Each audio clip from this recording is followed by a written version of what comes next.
Hi, and welcome to Sketch Watch Play. I'm Keith. And I'm Andy. And today we watched Futurama! We've been hijacked!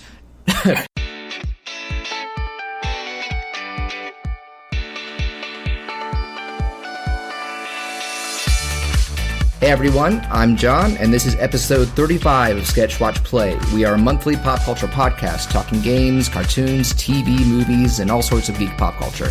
If you're new to the show, you can find and subscribe to us on iTunes, Google Play, Spotify, YouTube, and most podcast directories under the sun.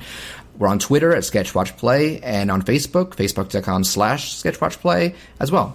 And this episode brings with it some new guests who, I'm thinking some of our listeners will hear the first 5 seconds and be like, wait, what is going on? But that's just that's more incentive for you to check out their own show. Joining me tonight, first time on Sketch Watch Play, Keith and Andy from the animation podcast Toon and Pod. Keith, Andy, how are you doing? I'm doing great. This is Andy. I'm great too. This is Keith. Yeah, it's fun to. This is both your first time on the show, my first time voice talking with you outside of Twitter discussions. But it's definitely we both become familiar with each other's shows, and you guys hold a nice milestone. You're the first guests that and friends of the show that have discovered us through Twitter. Rather than like real life or other existing podcasts.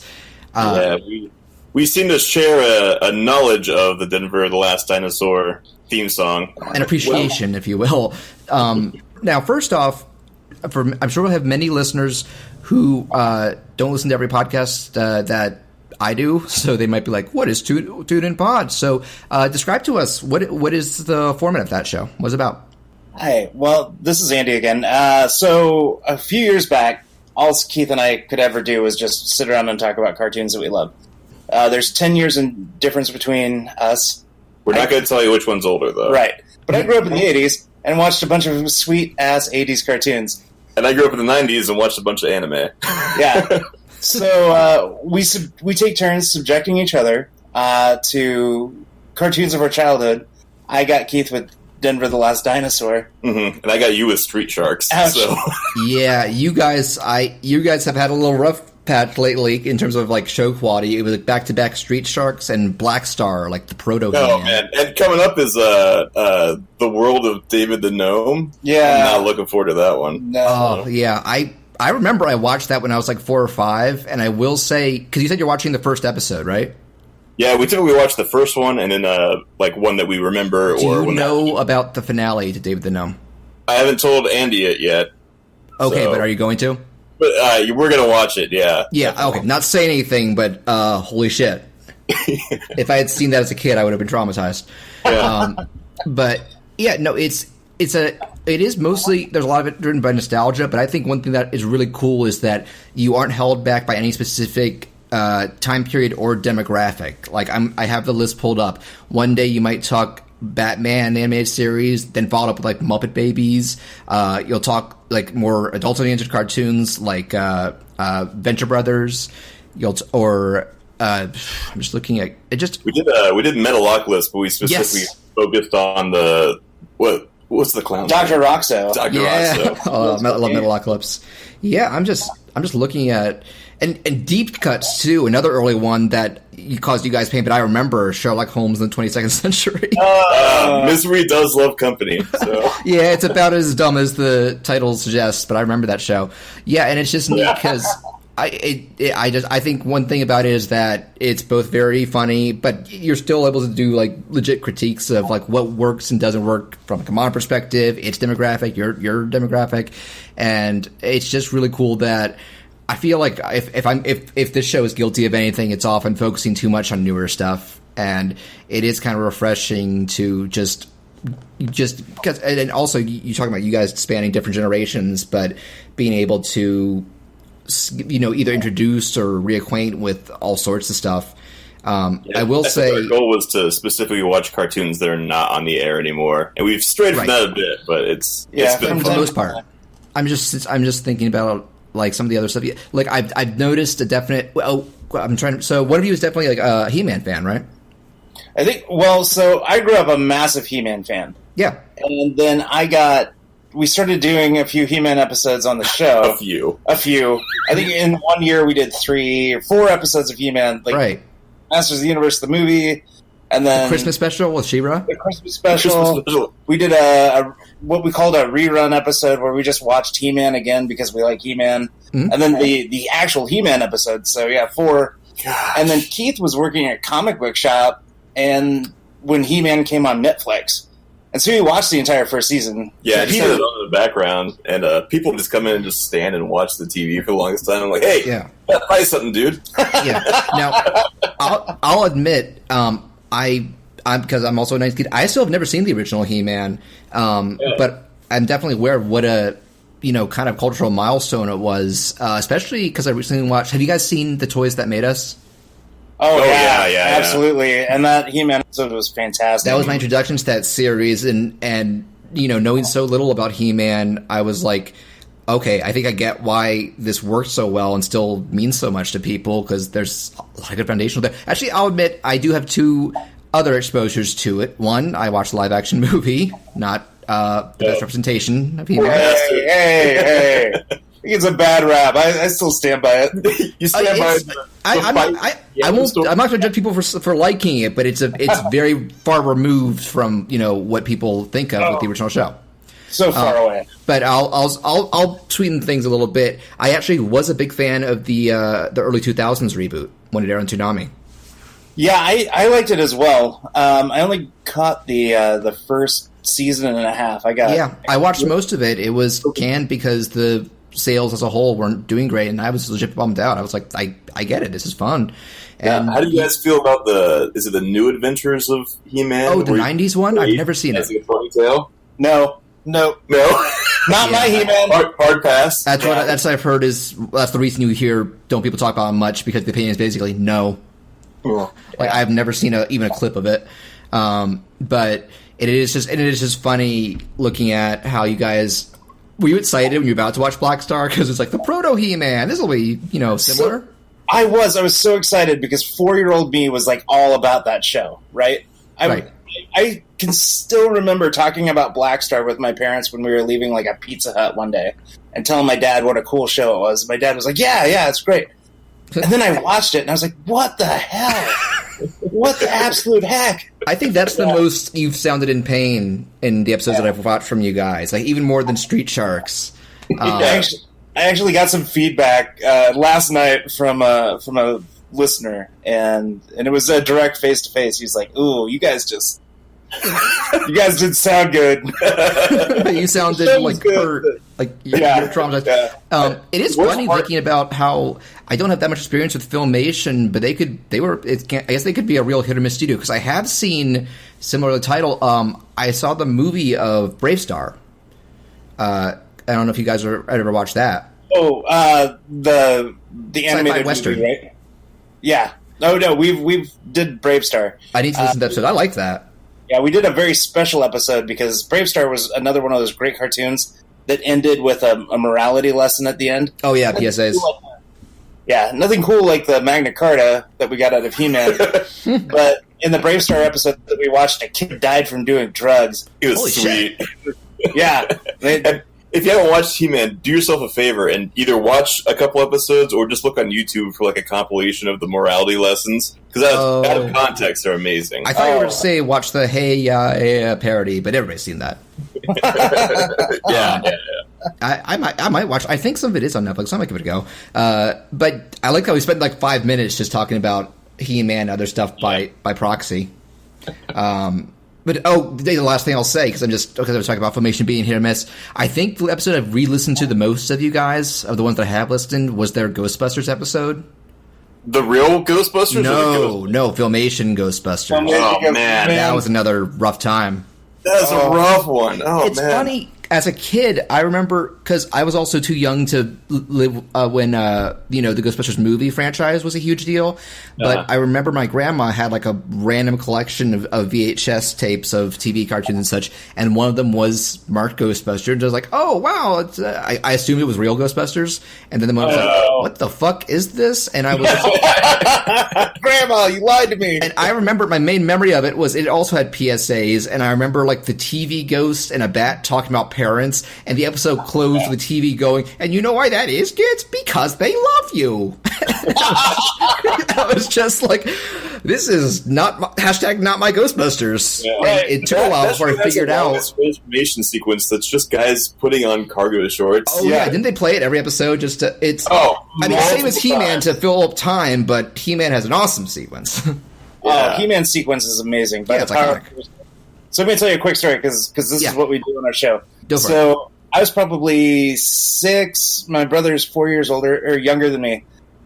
So he was like 2.5. We watched a lot of He-Man in the house, and we're Catholic. And one day we're sitting in church, and the whole procession kind of goes down the aisle, and there's always an acolyte that's carrying a gold cross down the aisle. Oh boy! Yeah, oh boy! And my brother goes, "By the power of Grayskull!" Like in the middle of like Sunday Mass at like noon. And my mom is so embarrassed. My mom's so embarrassed, and she looks over to where my dad was sitting, and my dad had jumped out of one pew and back a row.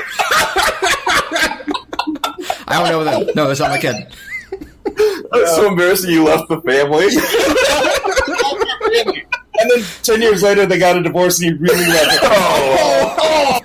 Yeah. Yeah, that just family because this damn 2.5-year-old kid embarrassed the shit out of him in church.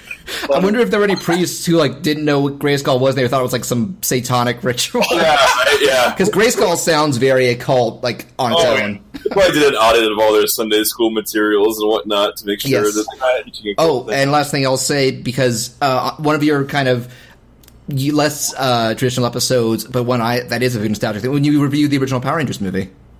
Oh yeah, I love Power Rangers. I was just talking about that was. I actually remember when you did Animaniacs. I think when you said that was like your defining childhood cartoon, and it was kind of back to back when they had them on both on Fox Kids, back to back Animaniacs and Power Rangers. That was like my elementary school life for a couple of years. Yeah. And we did see the movie in theaters, and then get the VHS and almost wear it out. So that's a fun episode. But yeah, Toon and Pod still going. Is it a weekly show or what, monthly, or what's the schedule like for it? Twice a month, yeah. Yeah. We've made strives before to try to get to go weekly. It just hasn't worked. There's been tough. job changes. Yeah, It is. Yeah. That was the original goal of this show. Then we went, okay, maybe twice a month. And then when I mainly had to switch to rotating guest hosts, okay, once a month.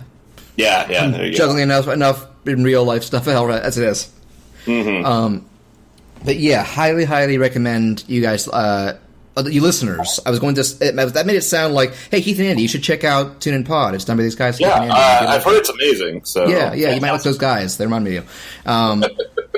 And I remember because when I asked you, what are some episodes you guys would recommend for newcomers of our show? Yeah, I know you said Bucky O'Hare. That's one. Oh, Bucky O'Hare. I think the Thundercats episode is one of my favorites. Thundercats is great. It also it's one of the ones that starts with like 20 minutes of us just BSing, and then like this episode. Yeah. No. Yeah, that's our format now, but it used to be like, we just get right into it. We were so nervous. Yeah. Those first couple episodes were rough because we were using bent wire coat hangers for mic stands. Yeah. We've upgraded slightly, but... I mean, we're kind of the same way because we originally did it over Skype, which gave lesser audio quality. I don't think I had a very good mic or a pop filter, which I now do, and Chris eventually upgraded his mic as well. And we still run into technical problems, but it's the formatting's improved a little bit. But yeah, that is Toon and Pod, and we did say we talked about how you guys discovered us, right? Yeah, our affinity for Denver the Last Dinosaur. Yep, going back to our Turtles episode because have you guys done an episode about the Turtles cartoon yet? That's kind of on the back burner. We both love it. Spoilers, but I don't know why we've kind of almost blacklisted that one. That's kind of a big task. That's like one of the heavy hitters of nostalgic cartoons. Yeah, I think episode 100, to celebrate the entrance into triple digits there. Yeah. Well, we did Turtle Power Pod. Yeah, so there's another podcast. I don't know if you've heard of it, Turtle Power Pod. And my idea for this show originally was to just do like Turtle Power Pod with another series. But since we grew up with such different shows, we couldn't find anything that both of us liked enough, and that's kind of where the impetus of this show came from. Yeah, a different show each week. That makes sense. Yeah, but we were on like the season 3 finale of Turtle Power Pod, which is just an amazing episode. Nice. Both of the show and of Turtle Power Pod. Yeah, that's one I definitely want to. It's not. There's a different one where, like Turtle Minute or something. Do you know what I'm talking about? Where every week they watch a minute of each original movie. Yeah, that's crazy. And I when I heard of that, I'm like, that's the stupidest thing. There's no way I would listen, because every episode's like 20 minutes for each minute of show, so it takes 20 times as long to watch the movie, right? I'm like, I'm never going to watch that, and I'm through like 45 minutes of the first movie already, so... Yeah, but it kind of reminds me, I can't remember the name of it, but there was a podcast where the gimmick was every week the co-host would watch Grown Ups 2. Oh, God, that sounds terrible. Yeah, that's the point. And they would discuss different observations of the movie each week as well as all sorts of tangents, because obviously the show couldn't just be about Grown Ups 2 for a year, but it sounds pretty funny. The Kevin James vehicle? Yeah, what happened to him? It's Kevin James is Chris Farley's replacement in that movie. Yeah, he's the B grade. Chris Farley. I didn't know this. It's Sandler and Rob Schneider and David Spade. It's Rock. Yeah, it's his friends. All those SNL guys. It's the same. I think all those guys are in Hotel Transylvania as the other monsters. Are they really? Yeah, okay. Those are actually pretty good movies, and I'm guessing he was influential in casting the supporting cast. And they don't do a bad job or anything. Those are if anything, it's more restrained because so much of the humor in their crappy movies isn't child friendly. So, is it Giddy Tartakovsky that did Hotel Transylvania? Yes, all three. Yeah, he did Dexter's Lab. Have you seen the new show he's coming out with? Primal? Yeah, have you seen... No. It looks badass, yeah. It's like Samurai Jack, but a kid, man. It looks amazing. Yeah, it's also... It's going to be Adult Swim, so much like the last season of Samurai Jack, he gets to go full violent with it. Yeah, he's like stabbing a thing in the back with another thing's tooth. It's amazing. It's very... it's very inspired by... I actually know that a lot of the older barbarian-type shows were influential on Samurai Jack, so maybe this is his direct take on something like that. Yeah, so now are you going to be able to watch this in VR? Well, Primal, depends on how they release it. But I'm going to take that as a segue. Bravo, well played. So, yeah, in terms of the recent media that I'll discuss here, this isn't so much just recent as it is kind of the past 3 months to just kind of finally dip my toes into the ever-growing world of virtual reality headsets and gaming, because the company I do my day job with, they do the typical Christmas bonuses, around Christmas time. And for whatever reason, in the 2018 bonus, they told me this initially, and I forgot it for a while. They're like, yeah, there's going to be more of it, but we're going to split it in half. You'll get half around Christmas and then half in February. And I just straight forgot about the... I used my December one to get my Surface Pro that I've been doing more recent drawings and animations with. Very useful, because I'd had a Surface before I got off eBay, old, refurbished, and dying, so that was a nice upgrade. But in February, they were like, I think they told me like a couple days before, okay, well, second half, and I was like, oh shit, yeah. So it's one of the only occasions where I can think of where it was the equivalent of like $800 just falling into my lap, because it was just because of my own ineptability to schedule that kind of stuff, but.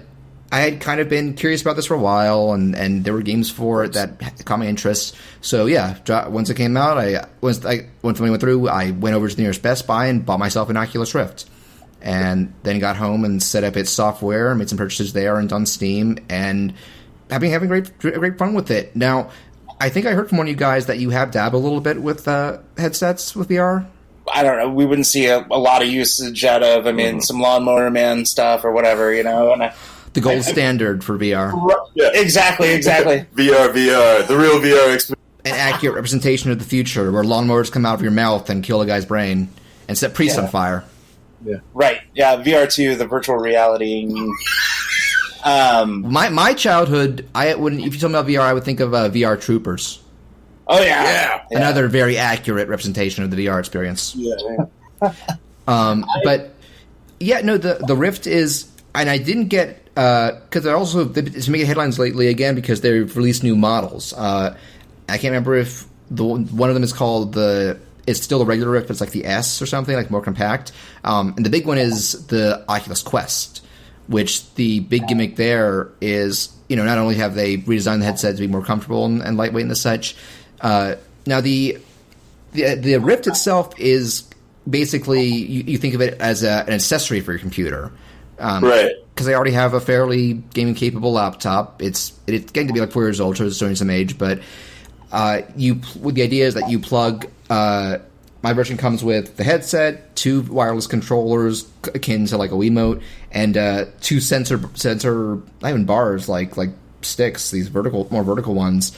You have to plug all of those except the controllers into your USB ports, and your laptop or computer needs an HDMI port to plug into the headset into, because it's basically showing everything on 2 screens, both your monitor and in the headset.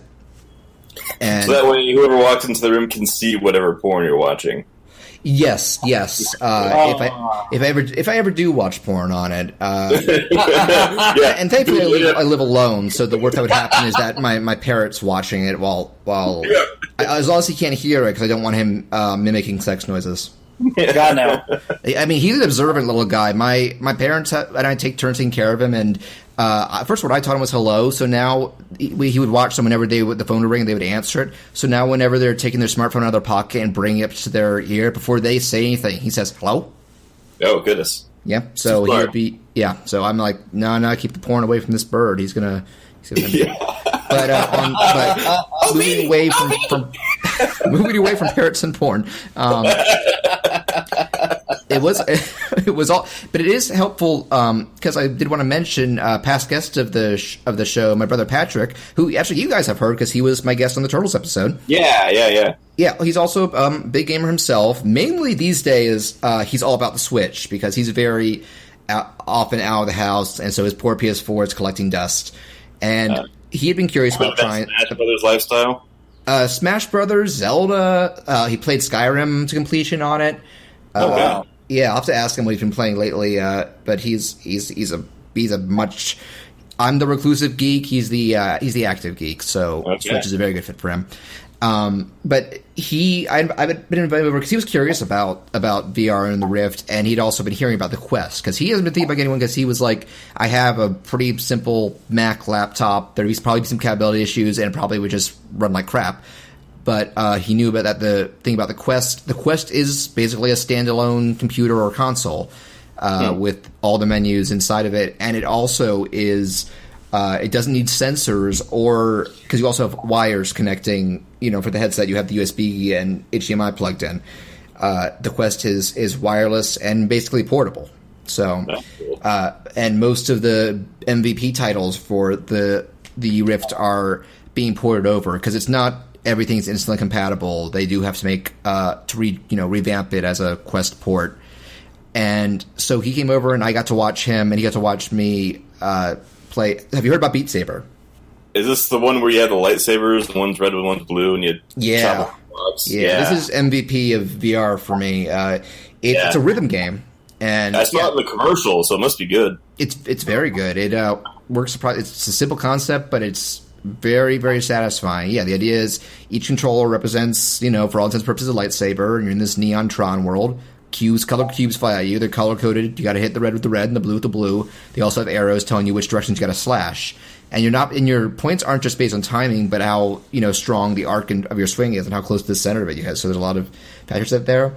And what really made that game for me is it has such a huge modding community because there are plenty of songs built in. They've added some official DLC, but people have figured out not only how to create and share custom songs with it of all sorts of variety. I can play techno 1 second and like a Disney song the next. But it gets goofier where they can replace the sabers with like other 3D sword models. And this one's really silly because it's a first person game, but you can get a player avatar, and people have been like porting existing models into it. Because on your monitor, you can show it. There's another plugin mod to show it in third person. So people who stream it, like I've been switching between Sora from Kingdom Hearts and Rick from Rick and Morty lately. Oh, nice. Cool. Yeah, hey, if you ever get Through the Fire and Flames by Dragon Force on there, you let me know, all right? I think it is on there as Holy shit! Yeah, for the custom support. And that's one of those where, much like Guitar Hero, it's brutal as hell difficulty-wise, but there are plenty of gameplay modifiers, and one of them is a no-fail mod, thankfully, so can it still at least... cool. I'm there. I don't think I'm ever going to be good enough to do really well on the highest difficulties, but it's nice that I'm able to play them that way. And, yeah, Beat Saber, I think... I bought it on Steam, and it says I've played about 10 hours since buying it, which, considering most songs take like 3 or 4 minutes, that's quite a bit of playtime. Yeah. And so the other ones I've written down that I've sunk some time into, I actually haven't tried this myself lately, even though I've had it since the model I bought. You entitled me to a free download of a game called Robo Recall. Patrick was the one who finally tried it, and I watched on the monitor. It actually looked a lot of fun. It's made by Epic, the Gears of War Fortnite people, and cool. It's for all intents and purposes a rail shooter, basically, because each hand is a gun. Obviously, this is a great fit for precision shooting because it's motion controls, and you're in this city full of malfunctioning murderous robots. You got to shoot and get like kill streaks, different weapons, and it's not so much that you automatically move around, but it's more like you can aim with one stick where you want to kind of warp to, and then it helps to stand still and just look around for better aiming. Cool. It's also fun to see how some of the games integrate, because I know that there is like Skyrim VR, and I think they did like an Alien Noir port, but they did a Breath of the Wild VR too recently. Yes, though that was people who played it say that's more like that. It's more like just VR camera support rather than they rework the game as a whole, and that's on Switches. It doesn't have the full capability. That's basically like necessary to put the controller to your face. But PSVR is a thing. The Vive is a thing, and I think Microsoft's looking at something, but they haven't done it yet with Xbox. But what I was getting at was, with Robo Recall, you can swap weapons by like putting your hands down to your side, like you're drawing from a holster. Oh, neat. Or if you're like, if you have a shotgun, you reach behind your back, so you're pointing out like Ash from Evil Dead shot to your back. This would be confusing for me because I already have all those things strapped to me at all times. Right. So what if you were to like grab the real shotgun? Yeah, right. In VR, is that still murder? If you kill someone using a real shotgun while playing VR. But I was playing VR, John. Yeah, he's got the headset on. Well, it's accidental, so maybe it's a different degree of murder. But yeah, still murder. Manslaughter at best. No, I'd say if you're going to play VR, lock up your weapons and throw away the key. And the other one, because I spoke about Beat Saber, one of my favorite genres of games is rhythm games. We did a whole episode about it, me and Felipe, back in 2017. It was last year. What am I saying? So one developer I'm really happy to see throwing a lot of support behind it is Harmonix. You know who those guys are? Yes. Yeah, so... They did one of the... They created Guitar Hero. Yeah, Guitar Hero, that's it. Yeah. And then after the second game, they got bought out and they made Rock Band. So is that the origin of that? That's how that rivalry happened, yeah. Oh. It was actually everything from Guitar Hero 3 onward was the Tony Hawk studio. Interesting. Yep, funny how that works. So they did do a Rock Band spin-off. Now, one thing, and the cool thing is it supports existing Rock Band 4 controllers. You can buy a dongle to like attach one of your touch controllers to the headstock of the guitar, so it's moving around accurately, and you can look down and see the button presses you're doing and that kind of stuff. Though it's also, we're saying it's guitar only, so no bass, drums, or vocals, and there is a mode where you can just play it the regular 5-note highway style, but it plays very differently because it encourages you to further simulate guitar playing, to form chords with different button combinations. And so each song, they recorded individual guitar tracks for each chord, so you switch real time and it sounds like what you're doing is actually impacting the sound. And there's still guidelines. They'll say, like, for certain parts, hey, you should probably do these, and you can actually change how fast your tempo is, and that'll reflect it. I was curious, like, is that going to be satisfying? It's actually a really cool alternate take on the Rock Band formula, and because it's VR, so you're in first person on the stage instead of just that, all the different cuts. It's also the first time where the bandmates have actually talk with dialogue, which is something I always would have liked. Oh, neat.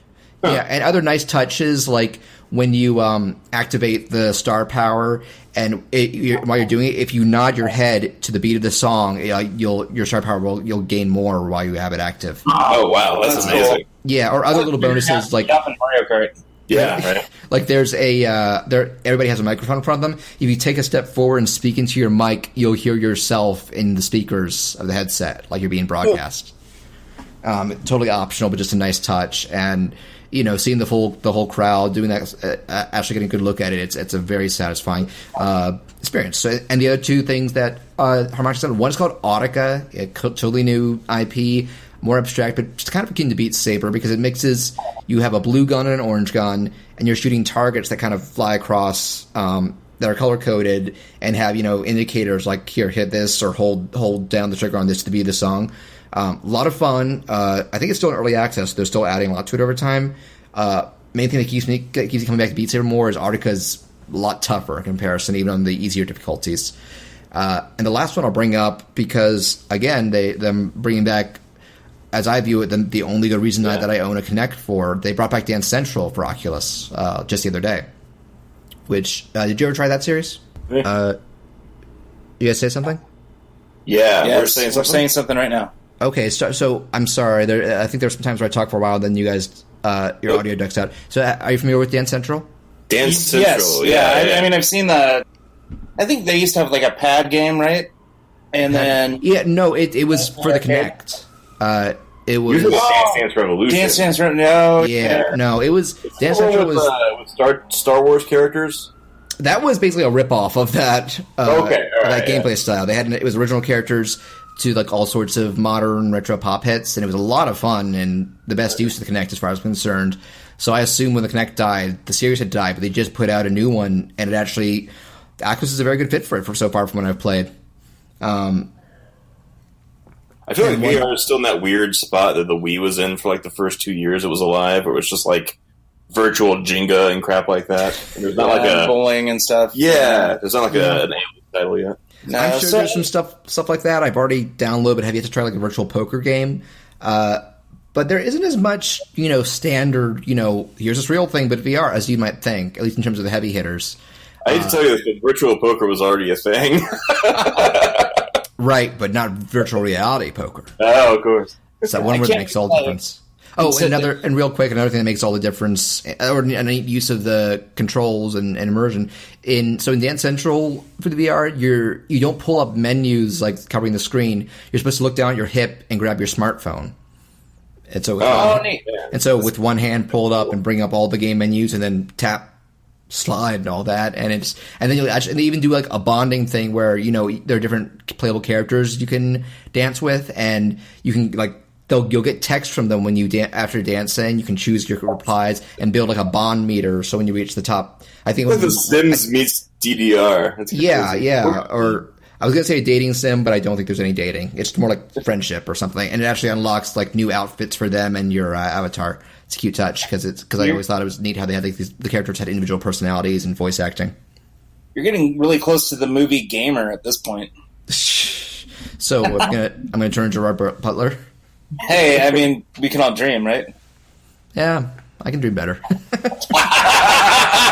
Bazinga! I just saw like there's a trailer. He's doing like a third or fourth Olympus Has Fallen movie, and I'm like, does he have anything else at this point?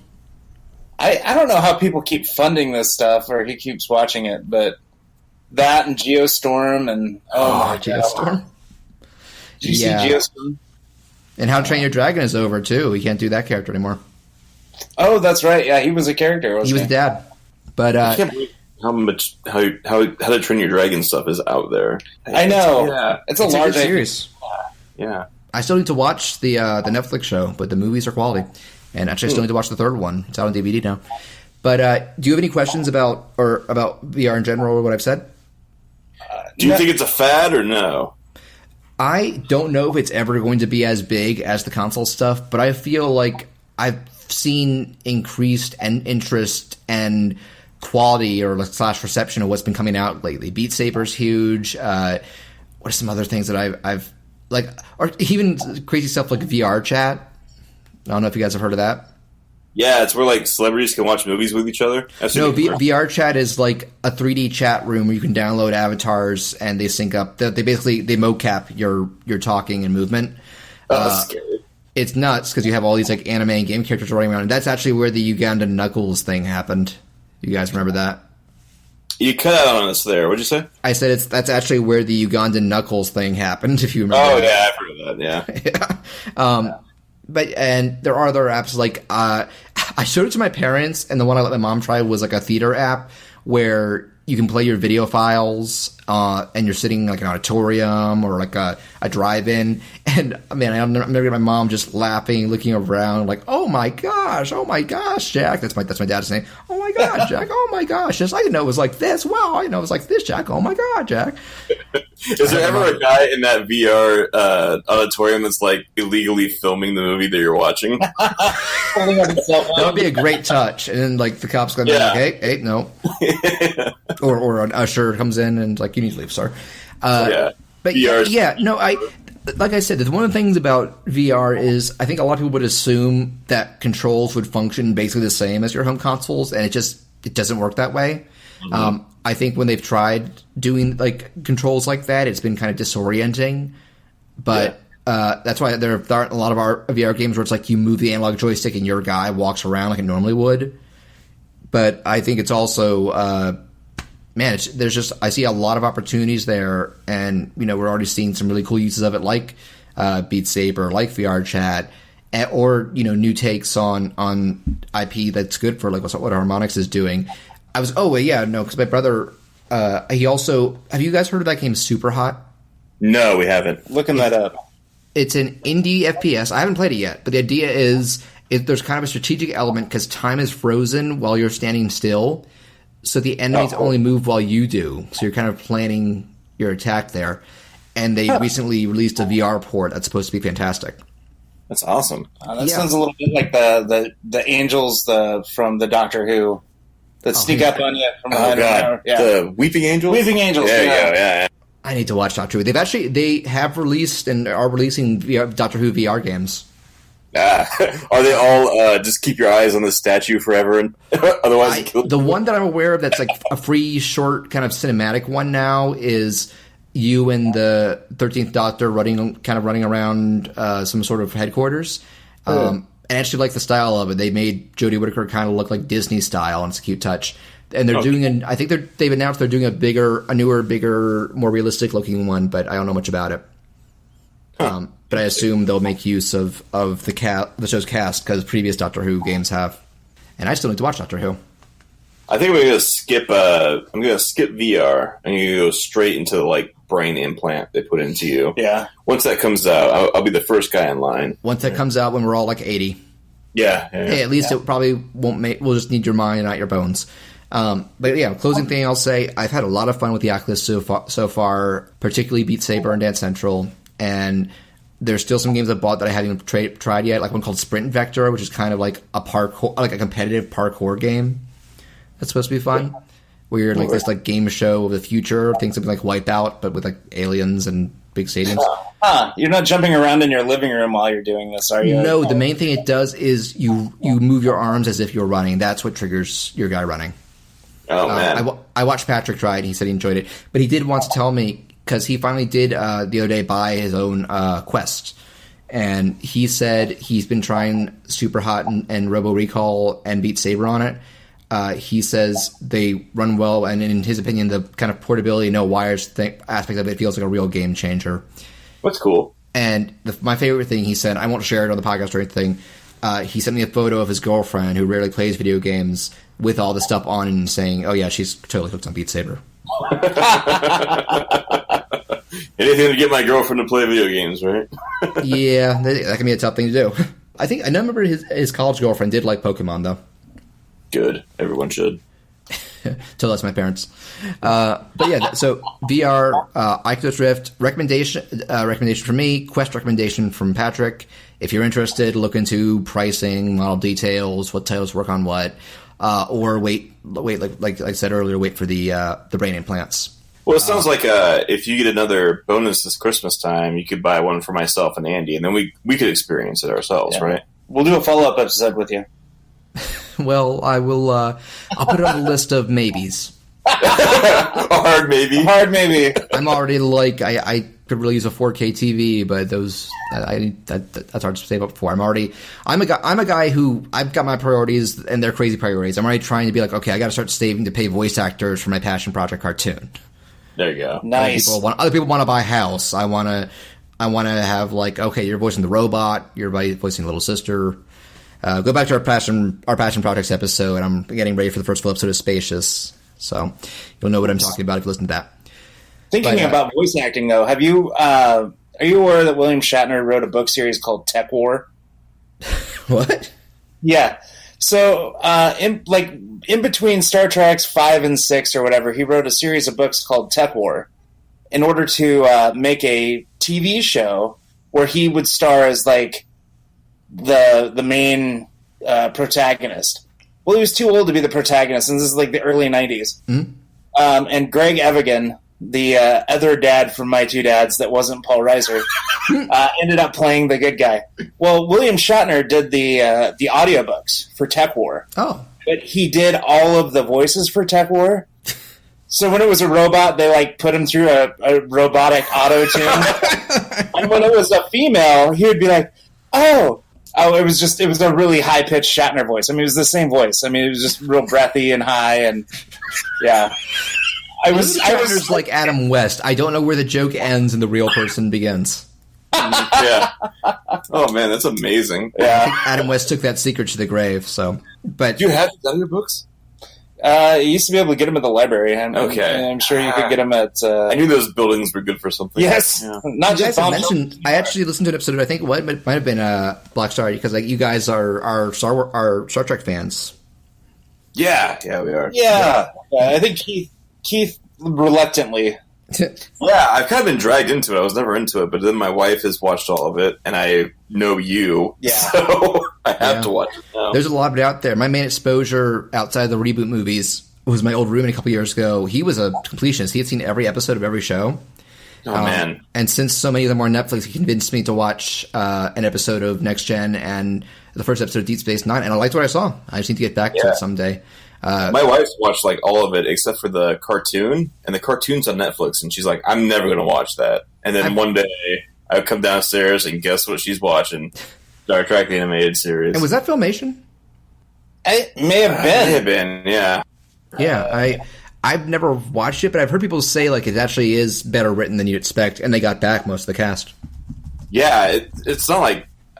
It's a cartoon, but it's basically just a shorter episode of Star Trek. It's kind of like a lost season.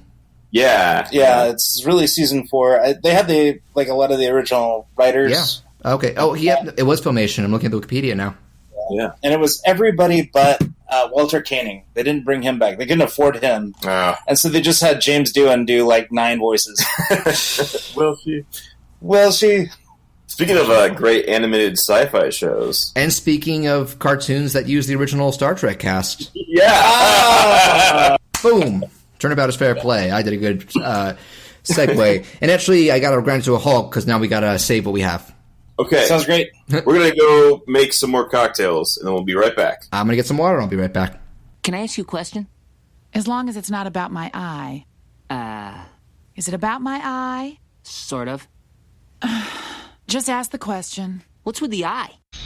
So, as with the usual guest tradition, I allowed...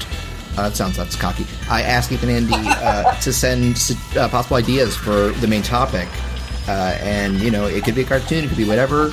And one of the first ones they threw at me was, felt very fitting considering that we did I almost said Christmas, a Simpsons episode a few months ago.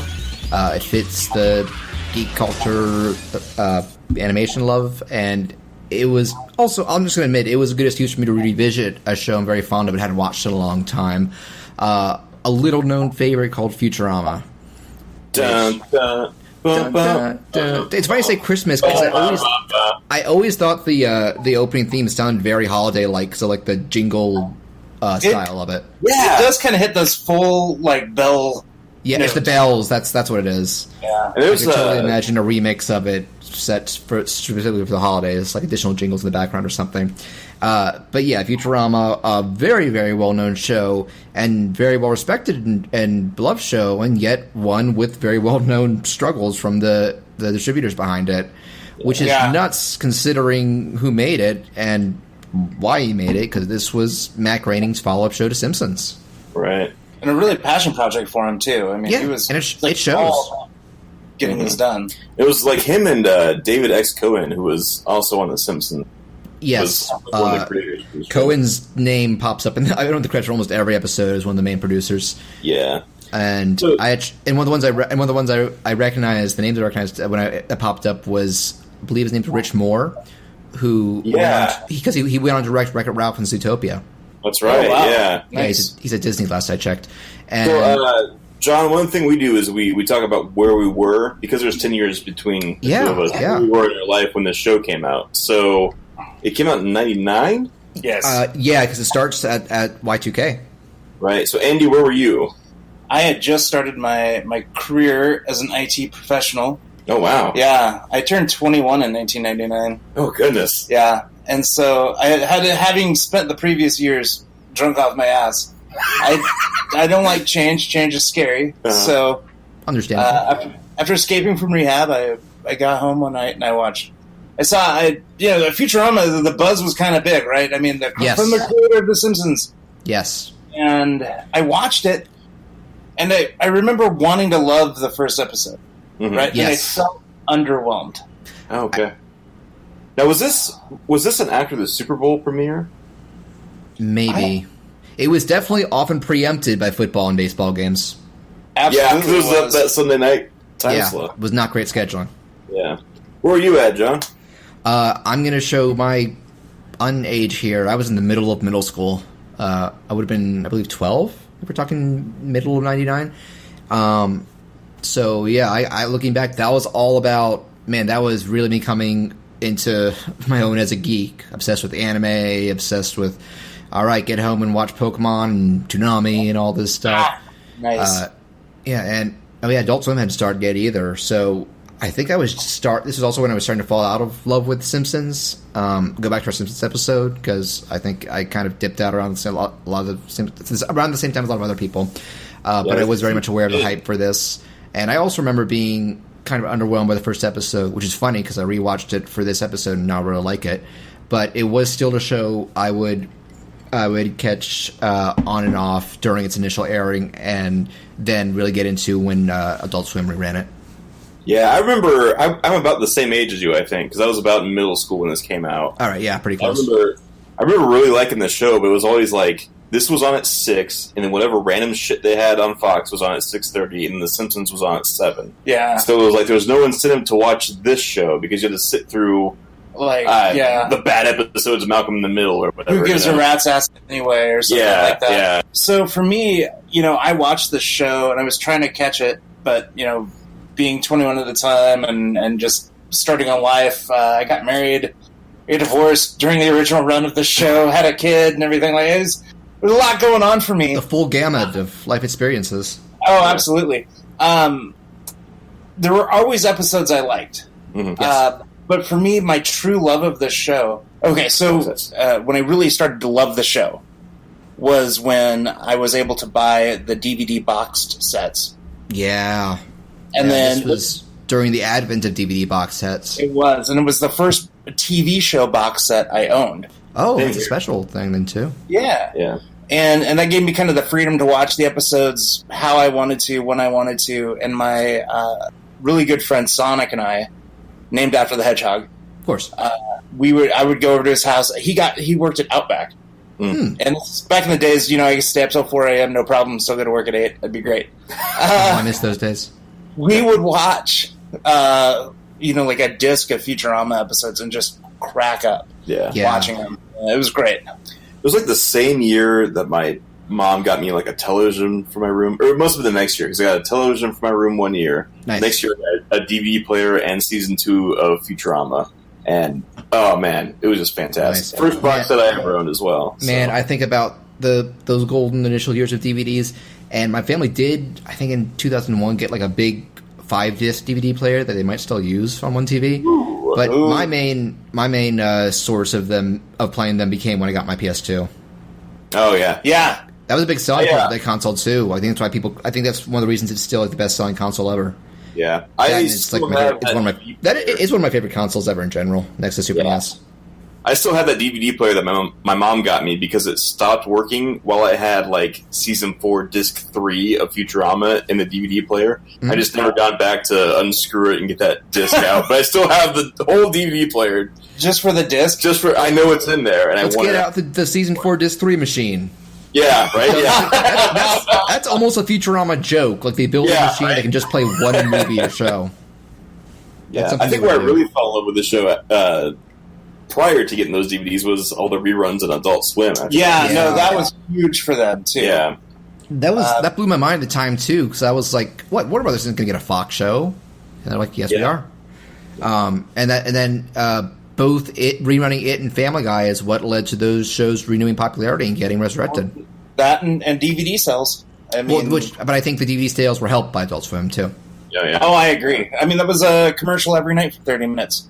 Yeah, and basically. It became kind of must-watch TV for me and people my age during that time. I mean, we would stop what we were doing, freebasing cocaine in our orgies, to stop and watch Futurama and Family Guy, and then right back to it. Right. But we'd all have a Nobody good had laugh. time for the docs. No, I know.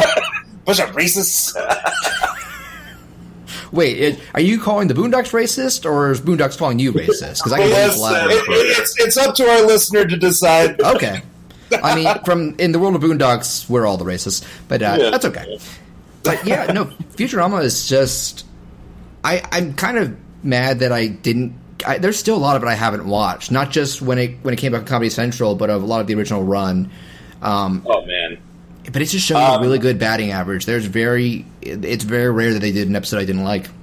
So you said before that you haven't seen the movies or the second run. Is that correct? Yeah, I haven't seen anything past the original finale, Devil's Hands.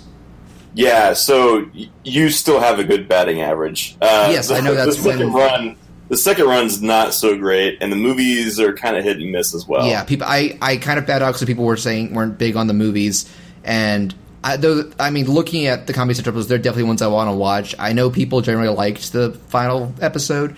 I'm really curious about the one where they do different animation styles for each segment.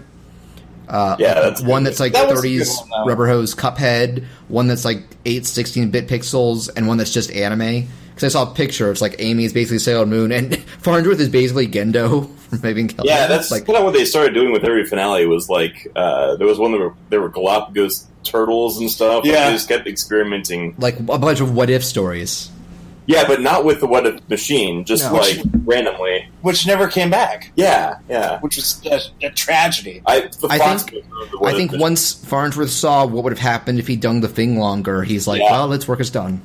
The thing longer. That's the punchline of the episode. He just watched it. What would have happened if I'd made the thing longer? Thing longer. Oh, Farnsworth. But yeah, no, just looking at some of the facts about the show that I was curious about, what got it off the ground, what was the incentive. So it turns out Fox had been pushing Matt Groening since the mid-90s. If you want to make a new show, go for it. And he and David Cohen started brainstorming around 96 and, took their time with it. And apparently the funny thing is the struggles with Fox began from the outset because I guess maybe there have been some management changes because Groening said during that Golden Age of Simpsons, Fox was pretty hands-off. They trusted them with their writing and jokes and didn't worry too much. But when it came to Futurama, apparently they looked at the first episode where, there's a joke about, suicide booths. And they were like, oh, are you sure? And he was like, this is what we found in The Simpsons. And they're like, well, yeah, but things changed. And eventually, they let that happen. But there was still always, it was never a smooth sailing for him there. And that I'm sure, the scheduling that he must have been pulling his hair out frequently. I remember reading about when the broadcast standards people at Fox read the script for the first Futurama episode, and they were appalled by the probulator. They wanted that thing out. They were like, "No, you can't have this." And people were they wanted to close the Simpsons down over it. They were pissed off. The standards of practice guy was like, "What the hell, man?" That is make him calm down. Network censors have always been a thorn in cartoonist side. I remember Animaniacs did a whole episode basically lampooning them. Have you seen the this is way off topic, but the broadcast standards for Spider-Man the animated series. No, and I'm curious to hear what they included. Yeah, there's a bunch of crazy stuff like so guns couldn't have bullets, which laser guns. That goes back to G.I. Joe. Yeah, but like Batman the animated series on at the same time, they had bullets. Yeah. The really crazy one is that whenever Spider-Man landed on a roof, he couldn't step on a pigeon. Very, very clearly defined. Did they think they were going to write that in? Yeah, very clearly. Cannot land on a pigeon when he lands on a roof. Spider-Man is not a pigeon killer, goddammit. Right? Wow. Friggin' street rats? Yeah, no, right? That's ridiculous. I remember a book I read in middle school, which I highly recommend, called Serious Business by Stefan Camper. It's mainly a history of the animation during like the golden age of like Looney Tunes, but it also talks about stuff from like the early days of TV. And you think that's insane. Apparently, you guys remember Josie and the Pussycats, right? Yeah. Oh, yeah. Long tails and ears for hats. Right. So that original show, I guess there was an episode where they wrote, there was going to be something chasing a cat, like a regular cat, and it would jump into like a bowl of pasta or something to blend in and not be caught. And the censors were like, no, kids will put cats in the spaghetti. Well, Fantastic Four, the first Fantastic Four cartoon, they wouldn't use the Human Torch. Yes. They were, kids will set themselves on fire. Yeah. And thank you very much for having me remember that first Fantastic Four cartoon. Oh, it's terrible. That was awful. Yeah. Hey, we need a new episode soon. We do. So maybe. Oh boy. Oh yeah. We need to. Yeah, we're on a. Put it on the list. So we probably can't spend the whole episode talking about network sensors, as funny as it is. But Futurama's launched. So I guess one thing to talk about is unless you guys have any topics you want to start with, is looking at the characters and voice cast, because a lot of very recognizable people in here from one thing or another. I feel like the one who probably spans the most characters is Billy West. Easily, yeah. Yeah, which he was let off of like Ren and Stimpy. Yeah, Ren and Stimpy put him on the map. I've read he used to do work on Howard Stern's radio shows. Before moving to cartoons. Ironically, it was John Kay who got him into that, but they had such a bad falling out. And I think Billy West has come out on top of the two by this point. Easily. Yeah. Billy West is always someone who's fun, and so when I think Billy West, I either think Ren and Stimpy, particularly this, and I think he's still the Red M&M alongside J.K. Simmons. Yeah. That's always such a weird thing to think about. That is J.K. Simmons. It's always, it's still him before anybody knew who he was. So for a while I was telling people, that's J. Jonah Jameson, speaking of Spider-Man. Cool. And, did you guys see a tweet the other day where people did a Photoshop, because everybody's been like, who could play Jameson nowadays? And somebody said John C. McGinley. That'd be amazing. That'd be awesome. I was like, oh my god, it never clicked with me. Now we need to make this happen. And apparently McGinley liked the tweet. As long as he calls Peter Parker Susan as a nod to Scrubs. Susan, get in here. Susan! Yeah. All right, Daphne, let me tell you what's going on. Just the barber. No, but Billy West, so it's what? He's Fry, he's Farnsworth, he's Zap Brannigan, and he's Zoidberg, and I'm probably forgetting at least one other guy. Slurms McKenzie. Yes, some one-off characters, sure. Yeah, tons of them. He's like everybody in this show. Yeah, and it's just a very nice, because do you know the history behind Zap Brannigan's voice? Yeah, it was supposed to be Phil Hartman. Yeah, and that's why he's named Phil, too. Yeah, because, Phil Hartman, for those, we mentioned him in the Simpsons episode, voice of Troy McClure and Lionel Hutch, the lawyer, very tragically was shot by his wife. He was also on SNL back in the day, Unfrozen Caveman Lawyer, a bunch of other stuff. Yeah. He was the part of the greatest cast ever on that show. He was a funny guy. It was a loss. And so, the original plan was, I actually read, even though Matt Groening had always said, hey, Phil, this is going to be you, he still insisted he audition, and obviously knocked it out of the park. And the result is that, according to Billy West, Fry's first name being Philip is a tribute, and obviously Billy West is very much channeling Phil Hartman. Like you can hear it, and it's like that's the vibe that they would have gone for. And props to Billy West, he definitely pulls it off. Absolutely bombastic and just over the top. One of your favorite episodes I think we're going to talk about is Wars the H Word. There's a lot of great Zap stuff in that. Oh, I love that episode. Yeah. That's Drunk Keith's go-to. He's on a horse on a platform for half the episode. Yeah. Yes, you scared Felicity. Yes. Why does he have a horse? And you can tell he's worried that he's turning gay for Lee Lemon. Yeah. What's her name? Lee Lemon. Before we get to that, let's get through the rest of the act. Lee Lemon. Yeah. And speaking of Leela, Katie Seagal, which is interesting because she doesn't do a ton of voice work. She doesn't. No, and she's prolific. Maybe the only thing I've seen her in. It was I know she was Peggy Bundy, the wife on Married with Children. That was her big thing. Voice work wise though, I think this. Voice. I looked it up. There's not much else. But yeah, she's continued to do various TV and movie work through the years. If we're talking millennials, I know her as Pat the Smart House from the Disney Channel classic movie. I don't know if any of you have any idea of what I'm talking about. I don't know. I know she's also the gal with a big scar on her chest in Sons of Anarchy. Yes. Oh. Yeah. Oh, yeah, I did hear she's on that. I did not hear her husband created Sons of Anarchy. Oh, is that right? Yeah. Oh, interesting. Yeah, I'll just say real quick, Smart House is her basically, imagine Siri, but it runs her whole house, or Alexa. But it gets sentient and reprograms herself to be a hologram of like a 50s sitcom mom and be like, you're living with me forever. It's silly. So it's almost like that Treehouse of Horror episode of The Simpsons. Oh, with Pierce Brosnan house? Pierce Brosnan. Yes, it's totally like that. Good comparison. And beyond that, this was really the breakout. This show made John DiMaggio.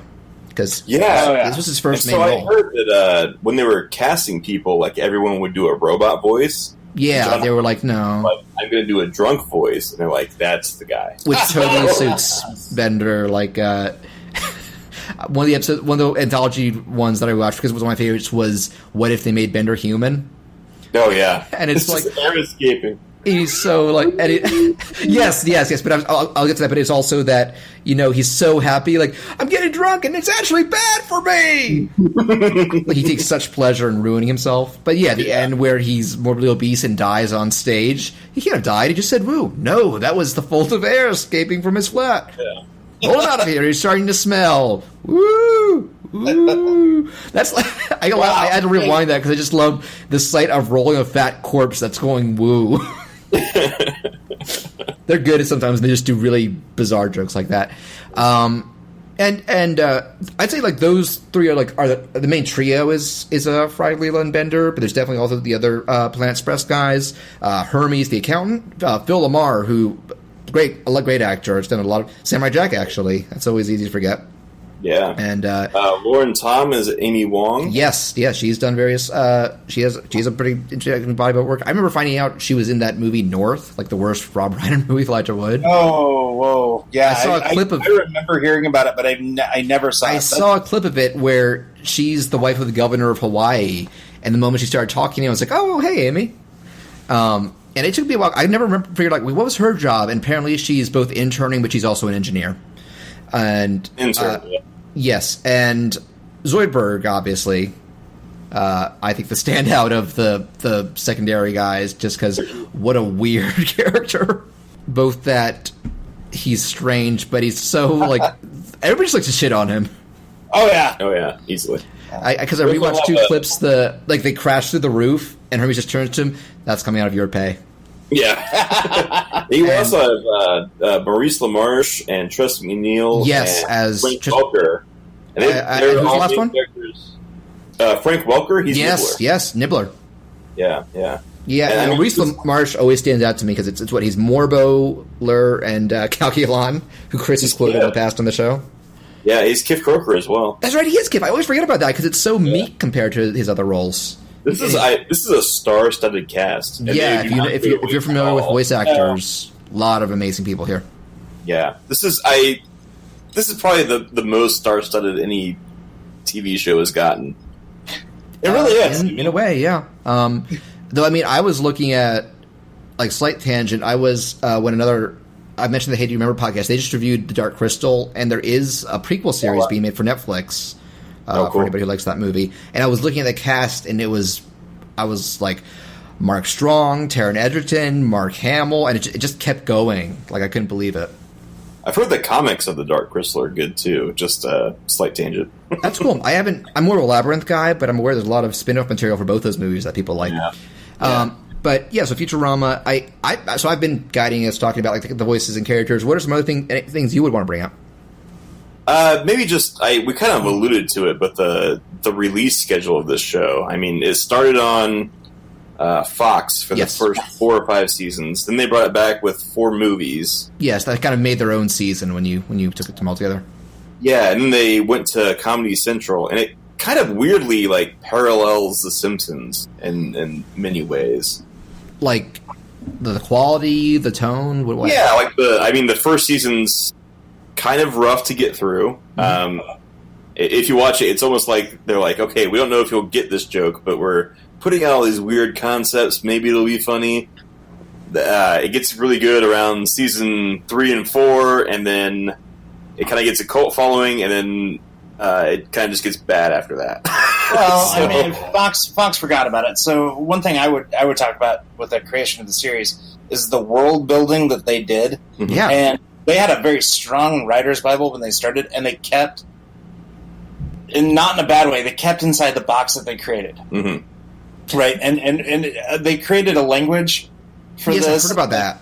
A couple of seasons in, fans had just 2 languages for ciphered the first language, so they created the second language to F everybody up again. Oh, man. That's there's an alien language you can see on signs and graffiti, and people figured out an alphabet for it.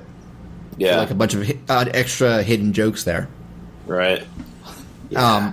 It is, and that's one of the other things I think that it has. One of the thematic things it has in common with Simpsons is this is still sci-fi in the future, but it's still very satirical. Yeah, in terms of like showing like, because I feel like sci-fi comedy has been done since this, but like this was kind of the first of this genre that I can remember. I'm not sure when Red Dwarf started, but I mean this was so mainstream. If we're talking live action, I'm sure there's been some other stuff. I mean, Hitchhiker's Guide to the Galaxy is one, but that's mostly books. Oh yeah, okay, fair enough. And I remember as when I was in middle school and I discovered both, I liked to compare Fry to Arthur Dent. Neither are the brightest bulb. Yeah. No. But yeah, no, it's just I feel like my go-to for like just what sums up Futurama's melding of sci-fi and satire is the commercials and Dreams. Oh yeah, Lightspeed. Brought to you by Lightspeed Briefs. Yeah. That's our like near future. Oh, very cool. Give it time. When we get the brain implants that we're talking about, that's when they'll be like, all right. Exactly. You got dream about, flashing a bag of Doritos at the camera. Yeah. I'm going to be... I just love Fry's comment. They're like, what, you didn't have commercials and Dreams? It was like, no, just on TV and magazines and buses and planes and billboards. Yeah. Written in the sky, yeah. But not in Dreams. Never in Dreams. And then when he has another... That's the anchovy episode, when he has like a hallucination of like their heads flying by, like, all right, goodbye, Fry. Whee! This hallucination brought to you by Lightspeed Briefs. Yeah. I both kind of love and hate that this show came back, because I'm always down for more Futurama, even if it's kind of lukewarm to me. But it's also led to, like, every show ever needs to have, like, a Netflix series and bring back everyone for one final season and all this other stuff. Revival. Arrested Development. Oh, yeah. That's a perfect... Like, just... Maybe some things can just be dead and be... Yeah. I guess it's a two-edged sword, because in both those cases, those were shows that felt like they hadn't run out of juice yet, but it just didn't come together the same way once it happened. But the finale of Futurama at least kind of works as a finale, right? Like... Yeah, I watched the last scene, and yes, yeah, because I feel like gives a definitive for people, because one of the bylines has always been Fry and Leela's relationship. Yeah, like how much she certainly cares for him as a friend, but he really wants to take it to the next level. And one of the episodes you said we should watch, Time Keeps on Slipping. Oh wow, yeah. One of the best gut punches of an ending. Oh, yeah. It is. Yeah. Stars. He'll never know how, and nobody else will know. Yeah. Also, I hope I wasn't the only person watching the first act of that going, this is Space Jam. This is literally Space Jam. It really is. It's a good callback to Space Jam. Yeah. For sure. He's really showing us what a man with a cannon is. Yeah. And what will happen if we lose? Nothing. Just about like you'll look like losers or something. And just the idea that the Globetrotters went off and founded their own planet. Because I was like, are they aliens? It's like, no, it's the Globetrotters. They just went away for a while and became scientists. No, what? When I was a kid, the Globetrotters would show up on everything. Well, maybe not everything, but they would show up on Scooby-Doo. You'd be like, wow, the Globetrotters are on Scooby-Doo. Yeah, there's some others on Scooby-Doo at this point. But yeah, the Globetrotters is a funny... Because they're still doing their jokes, and it's just... It's this purposefully absurd mix of, like, they're super geniuses, but they're still like that. You're the bubblegum Tate? Yeah. Curly Joe, what do you think? Yeah.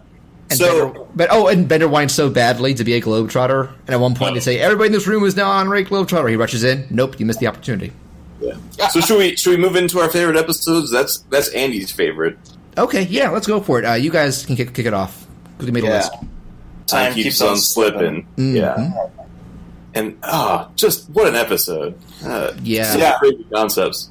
And that's another thing I want to get credit for. When it comes up with these sci-fi concepts, they're legit well thought out, not just funny, but you look at that and it's like, that is interesting, creative, and kind of makes sense in its own way. Mm-hmm. And I know Big Bang Theory, I used to always get a bunch of credit for, like, any of the math that you saw on the show was, like, real math. And they had a mathematic specialist, mathematician, arithmetologist on hand. And they would always like validate and make sure that they would just copy out of whatever textbook or paper had been written.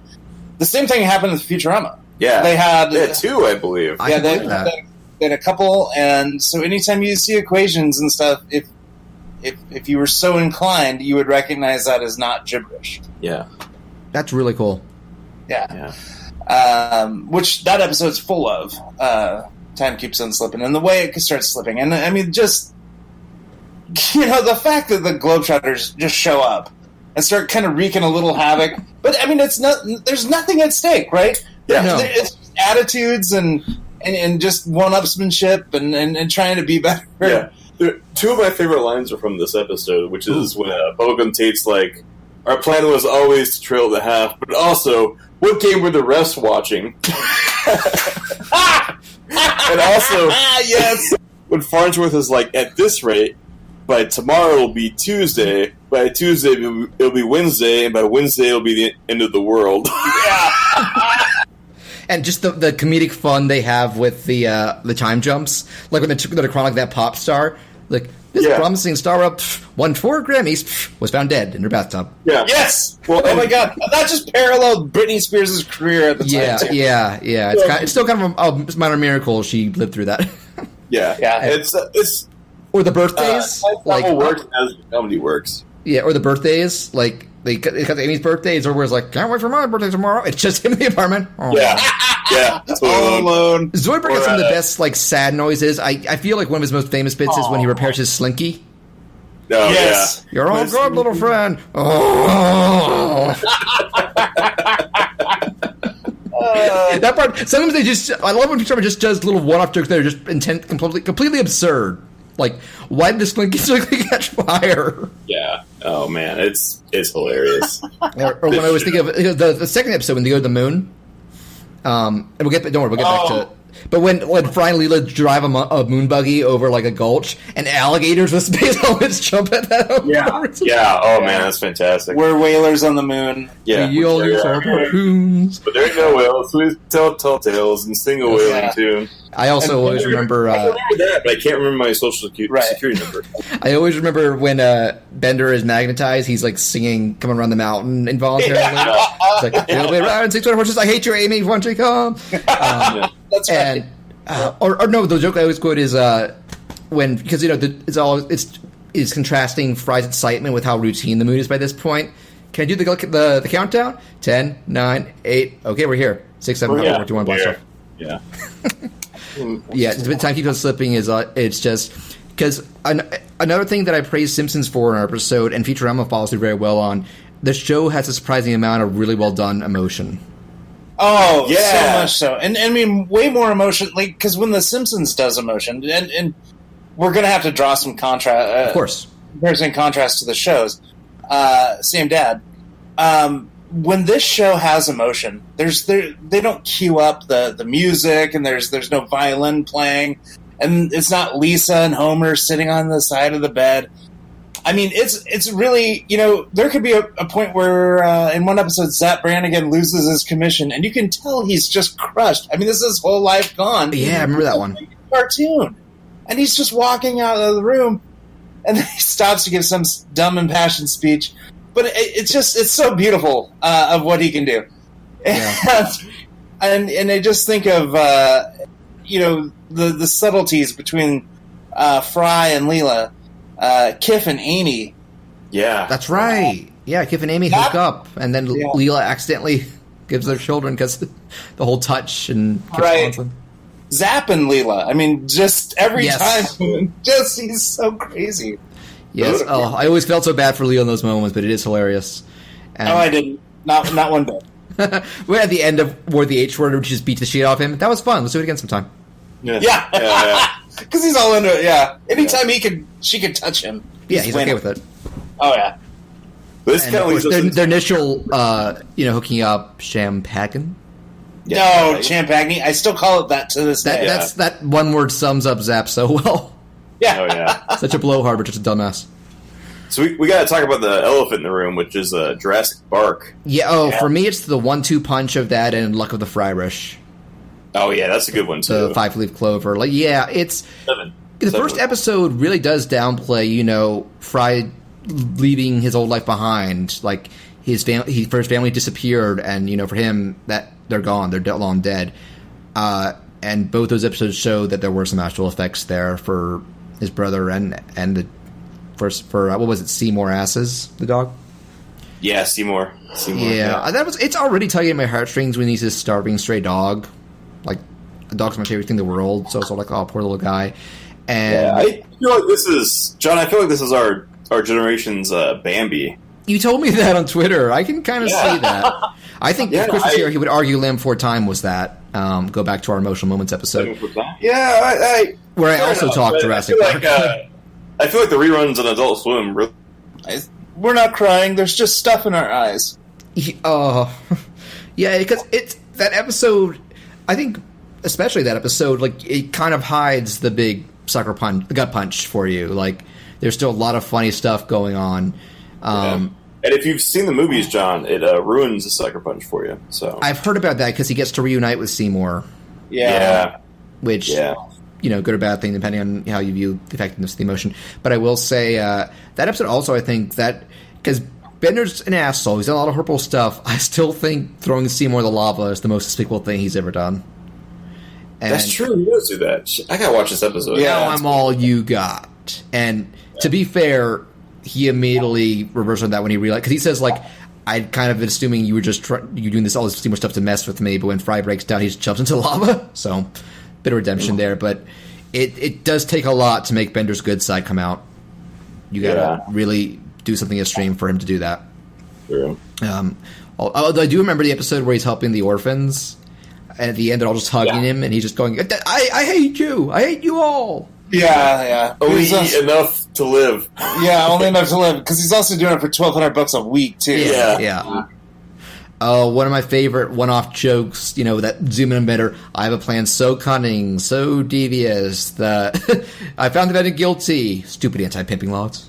Yeah. Bender, honey, we love you. Shut up, honey, I know it. Shut up, baby, I know it. Shut up, baby, I know it. I'm gonna robot pimp. I think it was the where they're on the moon episode where he goes, I'm going to go find my own theme park with hookers. Blackjack and hookers. Yeah. Actually, forget the blackjack. That might be the most famous one-off Bender joke. I've heard that reference so many times. Yeah. I'll still use it, and I'll pass it off as a line that I say for people who don't know Futurama. And it's called stealing, Andy. Oh, stealing. Yeah, that's what called plagiarism. A lot of people do it. It's the cool thing to do. Yeah. So yes, but yes, Jurassic Park. That I think part of it is that it's that montage and the music and that last shot of people. I think a lot of people argue whether or not that's the moment of Seymour's death, and I'd like to think it is. In the movie, it's not. But oh, damn it! Okay. Yeah, sorry, because you think about it, when they find the fossil, he's standing up. Oh, you're right. You're right. Protected by a layer of dolomite. Yeah, but that's a beautiful ending it really is. And then like with the Fry Rich, another thing, that whole misunderstanding, thinking that the brother stole his name, and then you get that flashback of him naming the son, and I just love the end. That was one of my least favorite episodes for a long time. But why? I don't know. It just doesn't do it. Like, there's a lot of flashbacks, and it doesn't do a whole lot for me. But okay, I love it now. Okay. Yeah, now. And I just love at the end, Fry didn't say a word. He's just smiling and tearing up while Breakfast Club plays, which was set up earlier in the episode, and I love that. Mm-hmm. No, I myself, I love that, from the first time I saw it. Not that I'm better than Keith, but I clearly am. I think part of it was... I'll make it a little personal. First time I saw that, it was me and my brother watching the Adult Swim rerun, and when it ended, I just turned around and hugged him. Yeah. Oh, that's sweet. I have a brother myself, and I can't help but think about him every time I watch that episode. Yeah, because we argued so much in our middle high school years, but yeah, at the end of the day, I was like, if something that happened with him, I would be devastated. Yeah, that's a beautiful episode. It really is. And I'm trying to think. So what's another one of your episodes you wanted to bring up? Because we each came up with a couple. Yeah, my favorite episode is War is the H Word. Yep, which we discussed with... briefly, we mentioned, because I mentioned Brannigan on the horse on the platform. Yeah, it's just like everything I love about this show, which is like an absurd concept. The characters get wrapped into it, and they just have to kind of go with it. There's a bunch of great jokes about... The whole episode is so absurd. Those balls, when they're negotiating, we once had a ball, and he jumped 2 meters, and then he jumped 1 meter, and then he jumped 3.16 meters. It's just, oh my god! And that's their tale. They're like, they're. And Henry Kissinger is there. Henry Kissinger. Bender keeps trying to say his ass phrase, but gets interrupted or thinks about something else. Yeah. Just the beginning, the setup is that they're trying to buy a stick of gum, 93 cents. No, we gotta get a military discount. Yeah. Well, and you mentioned the ass phrase. At the end, they do the Letterman 10 top phrases. And if you watch the episode, he says all of them. Like number 2 is kind of a fake out where he says daffodil. But if you watch the whole episode, he does say hot diggy daffodil while he's in the wheelchair. So it's a great. He's not in a wheelchair either. He's got wheels attached to his hips with clickety clackers. Clickety clackers, yeah. There's just so many absurd jokes. When they're at the training ground, there's like a circus master with a flaming hoop and a whip. Like, what the fuck is happening?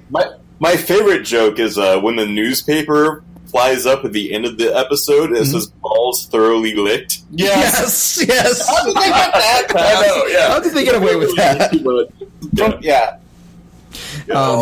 Or the robot doctor who he has a switch between maudlin and comical. Yeah, it's a Hawkeye from MASH. Yeah, it's a whole MASH. iHawk. Yeah. and Alan Alda it's a Moida. would go in between, comedy and maudlin humor, just oh god, it was hilarious. It's fantastic.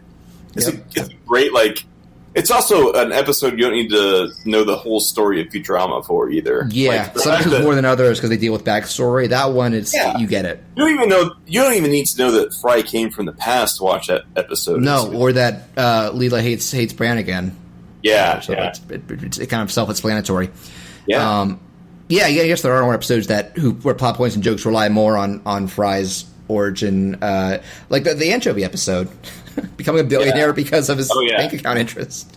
Yeah, that is one of my favorite endings where Zoidberg, because his race ate all the anchovies. Man, just so many weird. Oh, okay. So I'll bring up another one. One of my favorites, and again, it gets recreated. Roswell that ends well. Oh, absolutely. Oh, that's traveling to 50s Roswell, where it's like, turns out the UFO sighting was them and Zoidberg. The UFO was Bender. Yeah, still one of my favorite jokes is if it's anything like my cousin's Chevy Nova, it'll light up the night sky. Yes. Or trying to blend in, and they're asking for a microwave, and sir, your wife is being obnoxious. So I'm going to talk to you. And a foot pan because he's spending all your time here. And she sets it on fire or something. But even crazier stuff like Fry's thinking about Back to the Future and worried about killing his grandfather. Turns out he's his own grandfather, right. which is so fucked up. It's so funny. That's why he has the beta brainwaves. Yes, it's built on. Nibbler says he's impervious to those brain people making people stupider because being your own grandfather can prevent you from that. Already makes you such a raving idiot. Yeah. The way his grandfather acts, though, is so hilarious. Brad, do you ever think you don't like girls? Don't ever think about that. Don't ever think about that again. With girls because you're supposed to. Because you're supposed to. Don't think it. Don't say it. And then he hides in the house. There's like a pinup calendar. He looks like a cowboy. Pulls down. Yeah. Oh, Yes. The fork almost landed on him. Ooh, I was almost neutered. I wouldn't have died though. I could have died. He pushes him from getting run over by a truck onto a pile of rusty bayonets. Yes. And the truck is going so slow and then turns a corner anyway. Yeah. Oh, it's really good. So. And one of the best screams when Fry realizes running around naked, and the grandma's like, "You say something?" It's impossible. I mean, if she's my grandmother, who's my grandfather? Isn't it obvious? You are.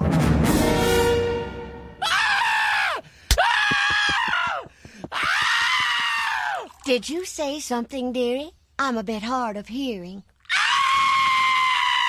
Yeah, that episode has a great bit of animation where the nuke hits right where his grandpa's. Yes, it's a very well animated mushroom cloud. And you can see it. It's also animated in the rearview mirror as it's bouncing, and the mushroom cloud stays static. It's a good little bit of animation. I really like it. Yeah, no, the show's pretty well animated around. It was also one of the first to utilize cel-shaded CG for when ships are flying around. Pretty smart use of it. Because especially because the Planet Express ship is so iconic. Yeah. Oh, it's so amazing. I like at the end just the full out. Okay, well, we've tried to play nice. Let's just go ahead and assault the base with our futuristic technology. Hooray! The president has my liver on his face, or something. And how many disposable organs Zoidberg has? Yeah. He just take them. I have 4 of them. Yeah. And just having a lot of fun with all. And another one of my favorite, just kind of out there concept is how it ends with Bender's head. Falling up, getting stuck there for 1,000 years, and they find him like, what was it like buried beneath that hole? It was pretty good until you showed up. Yeah. And actually, they did that with Data. Oh. On Star Trek The Next Generation. Really? Yeah. Wow. At one point, they find a head that was buried on Earth several hundred years prior, and they reactivate it. Huh. Was it? Okay. Was it Data's head? He found it, or? No, they found Data's head in an archaeological dig on Earth, which of course set in a bunch of events into motion. Okay, so maybe it was a callback. I gotta think just a little bit. Well, let's get into one other one we talked about real briefly, the Star Trek episode. Yes. It wasn't on the list, but the fact that they got back just about every surviving cast member. Yeah. I still can't believe that they did to this day. I mean, I still watch that episode in awe. Yeah. I still have never seen the original show, but it's still something I appreciate. Oh, and Leonard Nimoy is in the first episode, like, hey, live long and prosper. I don't do that anymore. Yeah, that's right. Yeah. That's I always remember we get a scene of Kirk singing Slim Shady, Shatner style. Yes, I'm Slim Shady. I'm the real Slim Shady. I'm Slim Shady. Yes, I'm the real Shady. All you other Slim Shadys are just imitating. How can you do a spoken word version of a rap song? I'm so sorry. I have to pee really bad. That's my favorite Kirk quote, too. Yeah, right? I'm sorry. I'm so sorry. I have to be real bad. With the Klingons. Yeah, right? Yeah. Okay, we'll pause. Sorry, John. That's cool. Chris my walnut bladder. Is that a running gag between you two, the term walnut bladder? It absolutely is. He's had it since before he met me, but yeah. Whenever I have a soda, I could call myself walnut bladder, but that just soda goes fast for everyone. Please stand by. My only issue with the Star Trek episode is that they couldn't get DeForest Kelly back because he was already dead. Well, as I said, everybody was already there. But yeah. Ouch! I'm sorry. What the hell? I love Bones. He's my favorite character.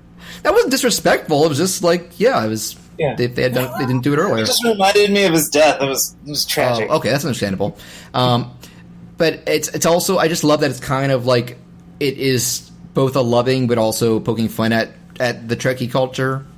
Yeah. Because how you have this superpowered brain alien who's just a big fanboy, and it all just comes down to all this trivia. And that's where the best of of poking fun at tricky humor comes in, though. I mean, a little reverence, but also, boy, where do they take it too far at? And when Melvar, who's the big gaseous alien, Yes. Of which they point out we fought 4 of you on the original show. Yes. That he attacks them in a ship that's just a toy that he had to ruin by taking it out of the box. So good.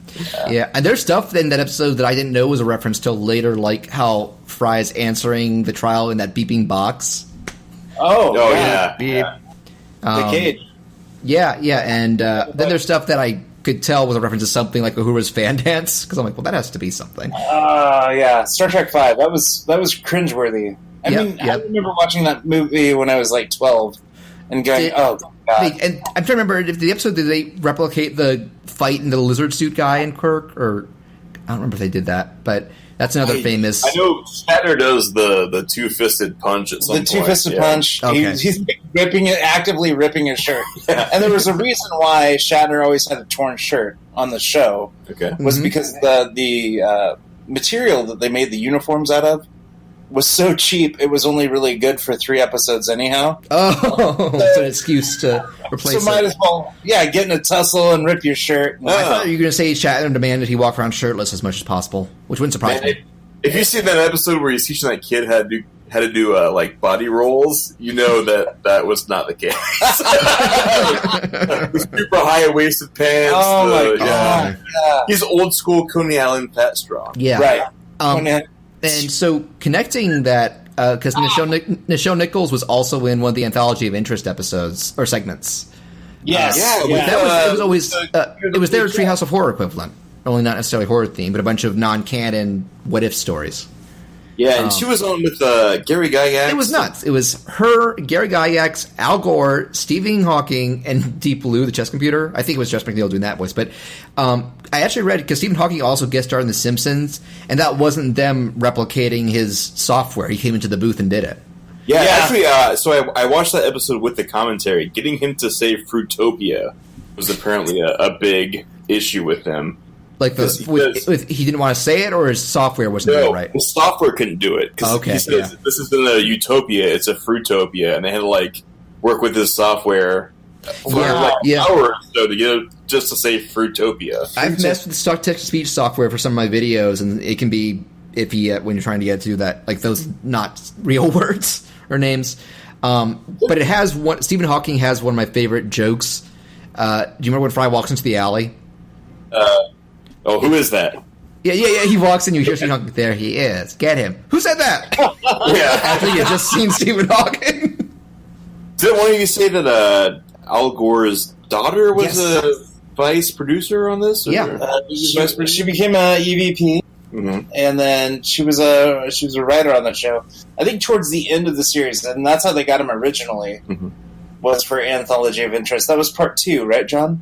It was an early season. So okay. It was part 2, I believe. It was Fox era.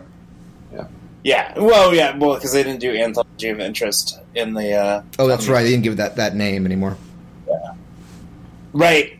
They found ways around it, but yeah.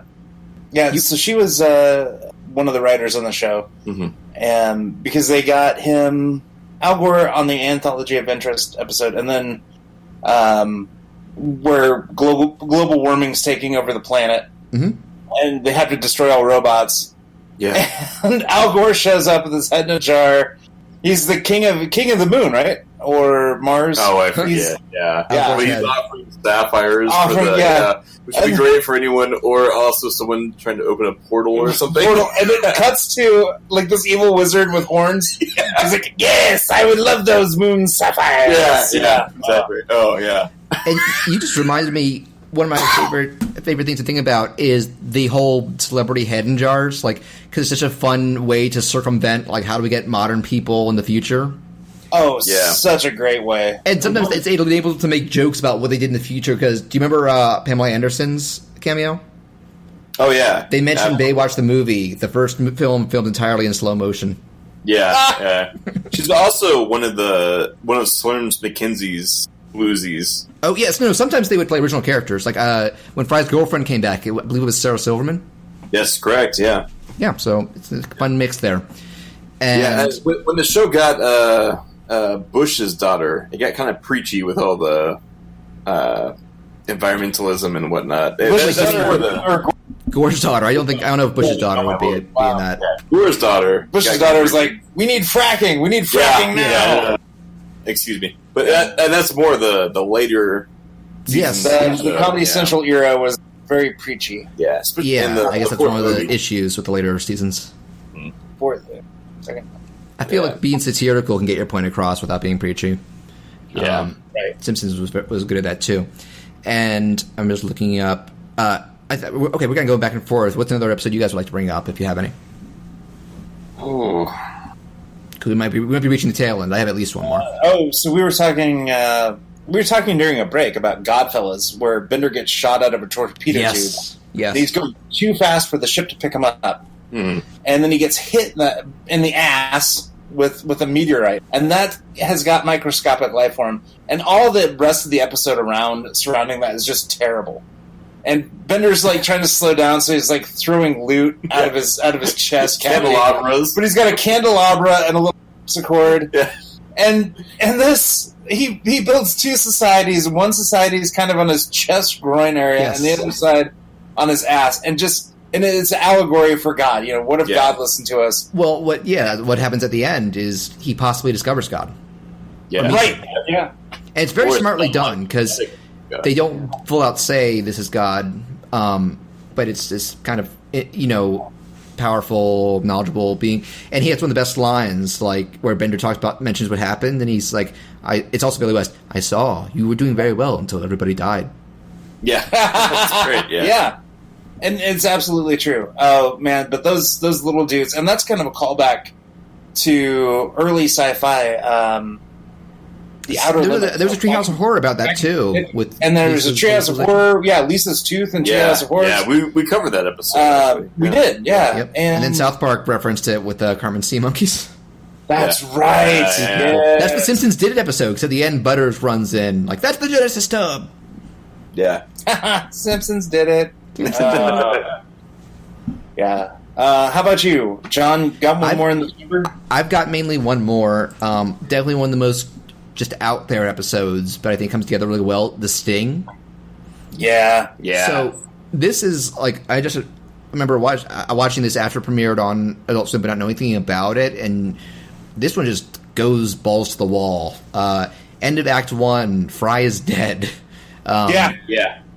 Act 2, Leela's feeling guilt over the death and starts having a bunch of dreams where she's talking to him and that maybe there are signs that he's alive or can be brought back, but it doesn't happen. And at one point she starts waking up when she thinks she's already awake. And then in Act 3, everybody starts singing "Don't Worry, Be Happy" and exploding while B shoots them, or their heads are on the wall going, "You kill Fry, you Fry." And it just gets like, what the fuck is even going on anymore? And I've seen no shortage of stuff that's like high concept like this, and then the answer of what's really going on is really underwhelming. But the end of this is actually, again, it's not a tearjerker, but it's actually really effectively emotional, where the whole wake up thing, and then Leela wakes up in the hospital. The one who was stunned by this giant bee wasn't Fry, it was her. She was in a coma, and he didn't leave her side for weeks, begging her to wake up, thinking, and the end of it is him saying, like, "I was hoping maybe you would hear it and it would work." And she goes, "Yeah, it did." And it just ends on that. Like, one of the most effective ways of showing how much she means to him. Yeah. If you like the more high concept stuff, you should really watch the Comedy Central run of this show. Okay, yeah, because I know that the anthologies get even more out there, but I don't know much about the normal episodes for it. Yeah, so how I kind of said the first season, kind of like, here's kind of what we're showing, and maybe you'll get the joke because it's sci-fi comedy. The last couple of seasons are like, everybody's used to this, so all the high concept stuff kind of falls by the wayside, and the jokes are more the normal stuff. So it's not for everybody, but I feel like if you like The Sting, you'll like those episodes. Yeah. I guess I have two more that I'll bring up briefly, because I'm just getting memories of them off the top of my head. I think it's an early episode where Bender becomes religious and ends up in robot hell. Oh, with Who does? It's Dan Castellaneta, Homer, as the robot devil. Yeah, it's hilarious. Yeah. Robot devil. Yeah. At the end, when Lou just starts beating the shit out of him, he's doing like Homer's girly scream. Yeah, right. And one last time he gets hit by that golden violin. Time for the drum solo. That's it. Yeah. I also remember it has one of my favorite celebrity jokes because they have the Beastie Boys there as their heads. And I guess it was a joke that they're infrequent releases, where I was like, back in the day, I had all 5 of your albums. Oh, yeah, it's the year 2000. Now we have 7. Yeah. Right. Yep. And the other one, mainly for one of my favorite running gags, I also have one of my favorite episode titles, Teenage Mutant Leela's Hurdles. Yeah. What a great title. Yes, it's a pretty good episode. But one of my favorite gags is they have so much fun with the different ages for Farnsworth and Zoidberg. Mm-hmm. Where, like, each one looks completely different and ridiculous. I think at one point he's in hippie gear and talking like a beatnik. Like, I be straight tripping, but he's still talking like Farnsworth. Is it the Pazuzu episode? Yes, because so here's the funny thing. I have a funny story about that, but I'll get to it. There's also the Zoidberg thing, with just all these different types of sea creatures that are just like, what the fuck? Yeah. And then the last one is the craziest, where they find the Fountain of Age, and Zoidberg, it looks like baby Zoidberg falls in and age to death. Oh my god, Zoidberg's dead! No, Zoidberg's brother is dead! And it's like a quarrel with like 30 Zoidberg cats. Oh yeah, Phil was remember this one. But no, so that was one where I remember this is still back in the days of TV Guide, where I either seen a commercial or knew at least the premise, and I missed the opening act, but I knew it was like, okay, Professor's too old, they go to de-age him and start happening to all of them. But Pazuzu's only at the beginning, so he's not mentioned again. Oh, yeah. So it ends with for me, it ended with this gargoyle that nobody had ever mentioned before flying in and saving the day. And I was like, what the hell? And then ends with him in Paris talking to his son in the audience really creepily. Like, what did I miss? I missed something. So John, I didn't message you with this, but I was curious. What's our least favorite episode of Futurama? Ooh, I didn't think about that. But if you guys have decided, go ahead with yours while I look up a list. Yeah, Andy, you want to start us off? Least favorite? Oh man, and just have to be the jerk like right away. I just saw the name of this episode. What was it about? It's where Zoidberg and his uncle. That's Lobstertainment. Is that the flag eating one? This is the one where Zoidberg's uncle convinces him to help finance is it a silent movie? Yes. Oh, I remember that episode, but I remember nothing about it. Why is this your least favorite episode, Andy? Because I remember this episode, but I know nothing about it. Okay. There you go. Same as me. I mean, it's just, it took me a long time, and by a long time, I mean decades, to start appreciating Zoidberg, and I do not remember this as being a fond episode, and I often skip it. Actually, I think maybe it could. There might be a theme there where when Zoidberg is the central to an episode, it can be as good. I think my least favorite I remember is when he eats the American flag and then his race takes over the planet or something. Yeah. Because basically his race as a whole wasn't as funny as he usually was. Right. Like they were just kind of obnoxious. But I will say, actually, I don't know what I was going to say. I know it was about Zoidberg, but it was just about how well what a great character he is when he's suited for just one-off gags. I remember before, I don't think I've ever even seen the full episode, but just the gif, and I'm his best friend, Jesus. Yeah. Zoidberg in full Christ attire. That's from the Xmas story. The Robot Santa one? I actually haven't seen that. Yeah. I know they brought him back because people like that character. At the end, they all dress up as Santa, except for Zoidberg, who dresses up like Jesus. And it's funny because it's supposed to be like a Jewish accent on him. Yeah. Oh, yeah. Yeah. But yeah, that's... And I also think Zoidberg is the only member of who even shows up in that episode. I don't think Fry or Leela or Bender are in that episode. Okay, yeah, that's another reason it might not be great. And that might be why you don't like it. And that might be. Yeah. I will say, I remember liking, if we're talking Zoidberg episodes, the one where it's, mating season, he's trying to get the old flame. Right. It's one of my favorite ending bits ever. That's a good one. Yeah. It has one of my favorite ending, last bit scenes where with Frame and Fry in the auditorium arena, and Fry's trying to, reconcile the speech, and Zoidberg just walks up and clips his arm off, and Fry's response is, "You bastard! I'll kill you, you bastard!" And he picks up his arm and starts hitting him with it. And But they also do a callback to the original Star Trek episode, The Amok Time, where they're doing the fight between Kirk and Spock. Mm-hmm. They basically do that with roided out hidden in plain sight. Yeah, a hormoned up Zoidberg. He's crazed. There's like the second to last episode of the series is Zoidberg meeting this woman who can't smell. I've heard about that, because he smells bad, and that's how he finds love. Yeah, and they fall in love, and I almost think maybe after that first Zoidberg episode, other Zoidberg episodes just don't hold up. I know maybe the first one's so good, maybe Zoidberg's not. Yeah, he's someone who's, it's kind of hard to give anything with weight behind him. Yeah. Because even though, there's stuff hinting how sad he is. When, in The Sting, when it's, or one of the episodes I watched, where it's like, talk to me about the sadness of, and then he just to console Leo, and then he starts going off, well, at least you're not Zoidberg, all old and long. Yeah, Zoidberg does best with... It sucks to be Zoidberg. Yeah. And he does I guess he is better when he's on the periphery, because I praised him in the Roswell episode, too. But yeah, I feel like we're kind of bringing things to a close. But is there anything else you want to say, especially because we haven't discussed the Comedy Central era as much? Yeah, so we didn't talk about my least favorite episode. Go for it. Spanish Fry. This is the one with the human horn, where they they cut off the nose. I remember that. Sort of. As an aphrodisiac.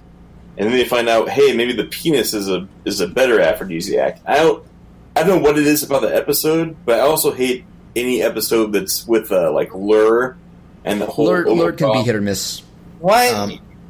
After Omicron 78. He's a little one note too. It's kind of you kind of know what to expect. But he does have one of my favorite jokes. The popples, what are they called? The popples. At the end, Lure eats a hippie and starts going like, "My hands, they can touch everything but themselves." Yeah. Oh. But I love that one. I love the single female lawyer one. Yeah. My three favorite lures are those two and the What If Life Was a Video Game episode where Fry defends Space Invaders. Yeah. You fool! If you had just aimed slightly ahead of me so that it would have caught up to where I was moving, you would have won. Anytime they're not the invading aliens and are just like the main point of the episode, I don't feel like they do so well. Because there's also in the Comedy Central era, there's T, the terrestrial, where Fry becomes a pet of one of them. Yes. It's terrible. That doesn't sound like a great episode. No, that and the Human Horn episode are like my two least favorite episodes. It's funny, I mix up the Human Horn with the Snoo Snoo episode, which is one of the best sight gags, is Death by Snoo Snoo and the faces. You've seen... You know what I'm talking about? Say all that again? You do or you don't like the Snoo Snoo episode? I like the Snoo Snoo episode, and especially the Death by... And it's Fry, Kif, and Zap's reaction. Yeah, right. They smile, they frown, they smile, they frown. The flesh is spongy and bruised, but the heart is willing. The look of just sheer anticipation and terror. Yeah, back and forth. There's nothing to say anything. It's great. Yeah. So, John, what's your least favorite episode? I think I said the one with Zoidberg, his species, and the American flag. Like we're saying, it's just Zoidberg could be tough to pull off when it was just about him. So much like the cartoon, we're also shitting on Zoidberg. Yes. Okay. Yeah. Good. It makes sense. It makes sense. Yeah. We got two Zoidbergs and a Zur. Yeah. Or Lure. Yeah. That's a sitcom I wouldn't watch. Two Zoidbergs and a Lure. No, that's not gonna last long. Maybe a Hulu original or something. Yeah. So again, props to Maurice LaMarche for that and all the other. Because I always liked Morbo and the normal lady news anchor, just that juxtaposition. Yeah. Morbo's amazing. I love Morbo so much. Yeah, I always have to remember his quotes, but I mean, definitely like whenever he popped up, I was always happy. My favorite line of Morbo's ever is, "Hey Morbo, how's the family?" And he goes, "Belligerent and numerous." That's the only line I know. Belligerent and numerous. I know Chris's go-to Calculon line is, "Calculon only does one take." Yeah. Yes. Like that's him channeling like his Charlton Heston, Kirk Douglas impression. Like when you look back at so many of the voices he did, like Animaniacs, there was so many or the Critic, it's so many based on old time actors. He's very good at it. Oh, fantastic. Like I remember when I finally saw Citizen Kane, I was like, so that's where the Brains voice came from. It all makes sense now. Yeah.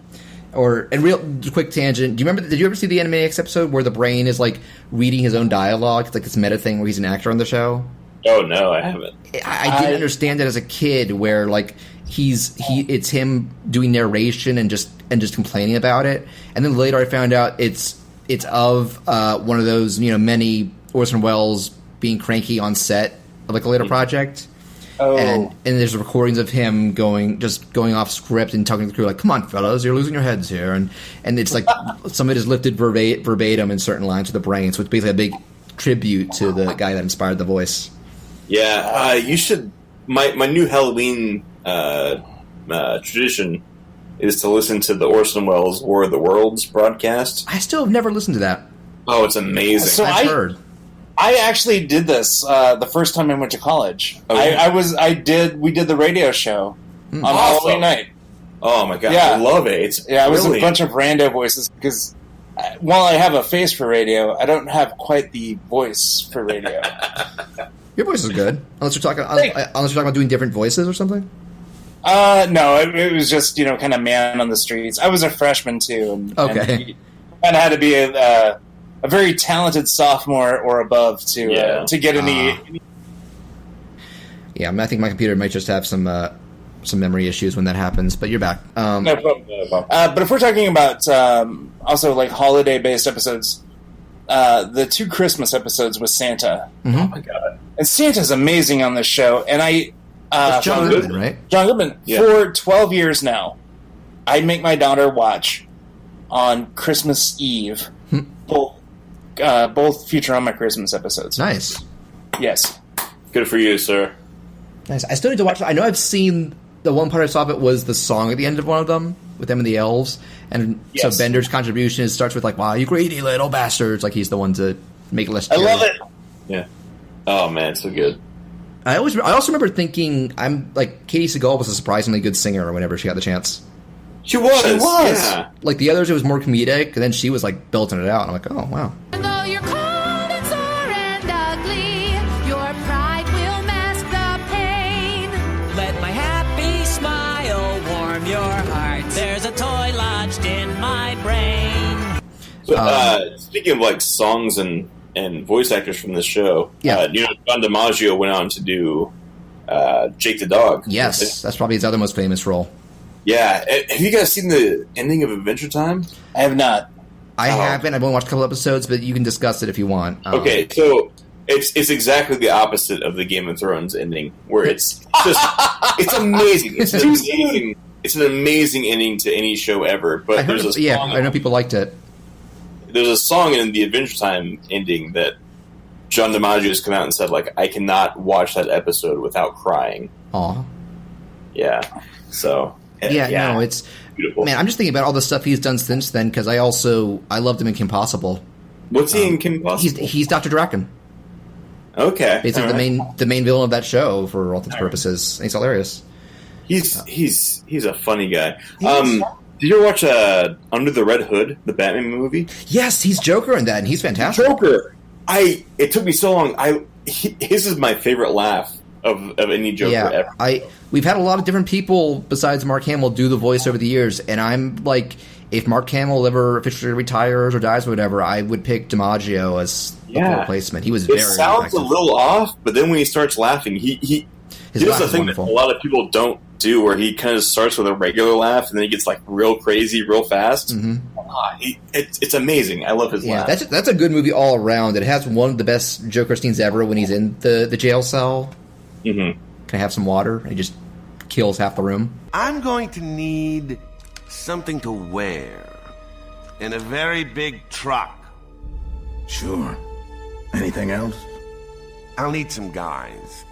Not these guys, because, well, they're kind of dead. Oh, man.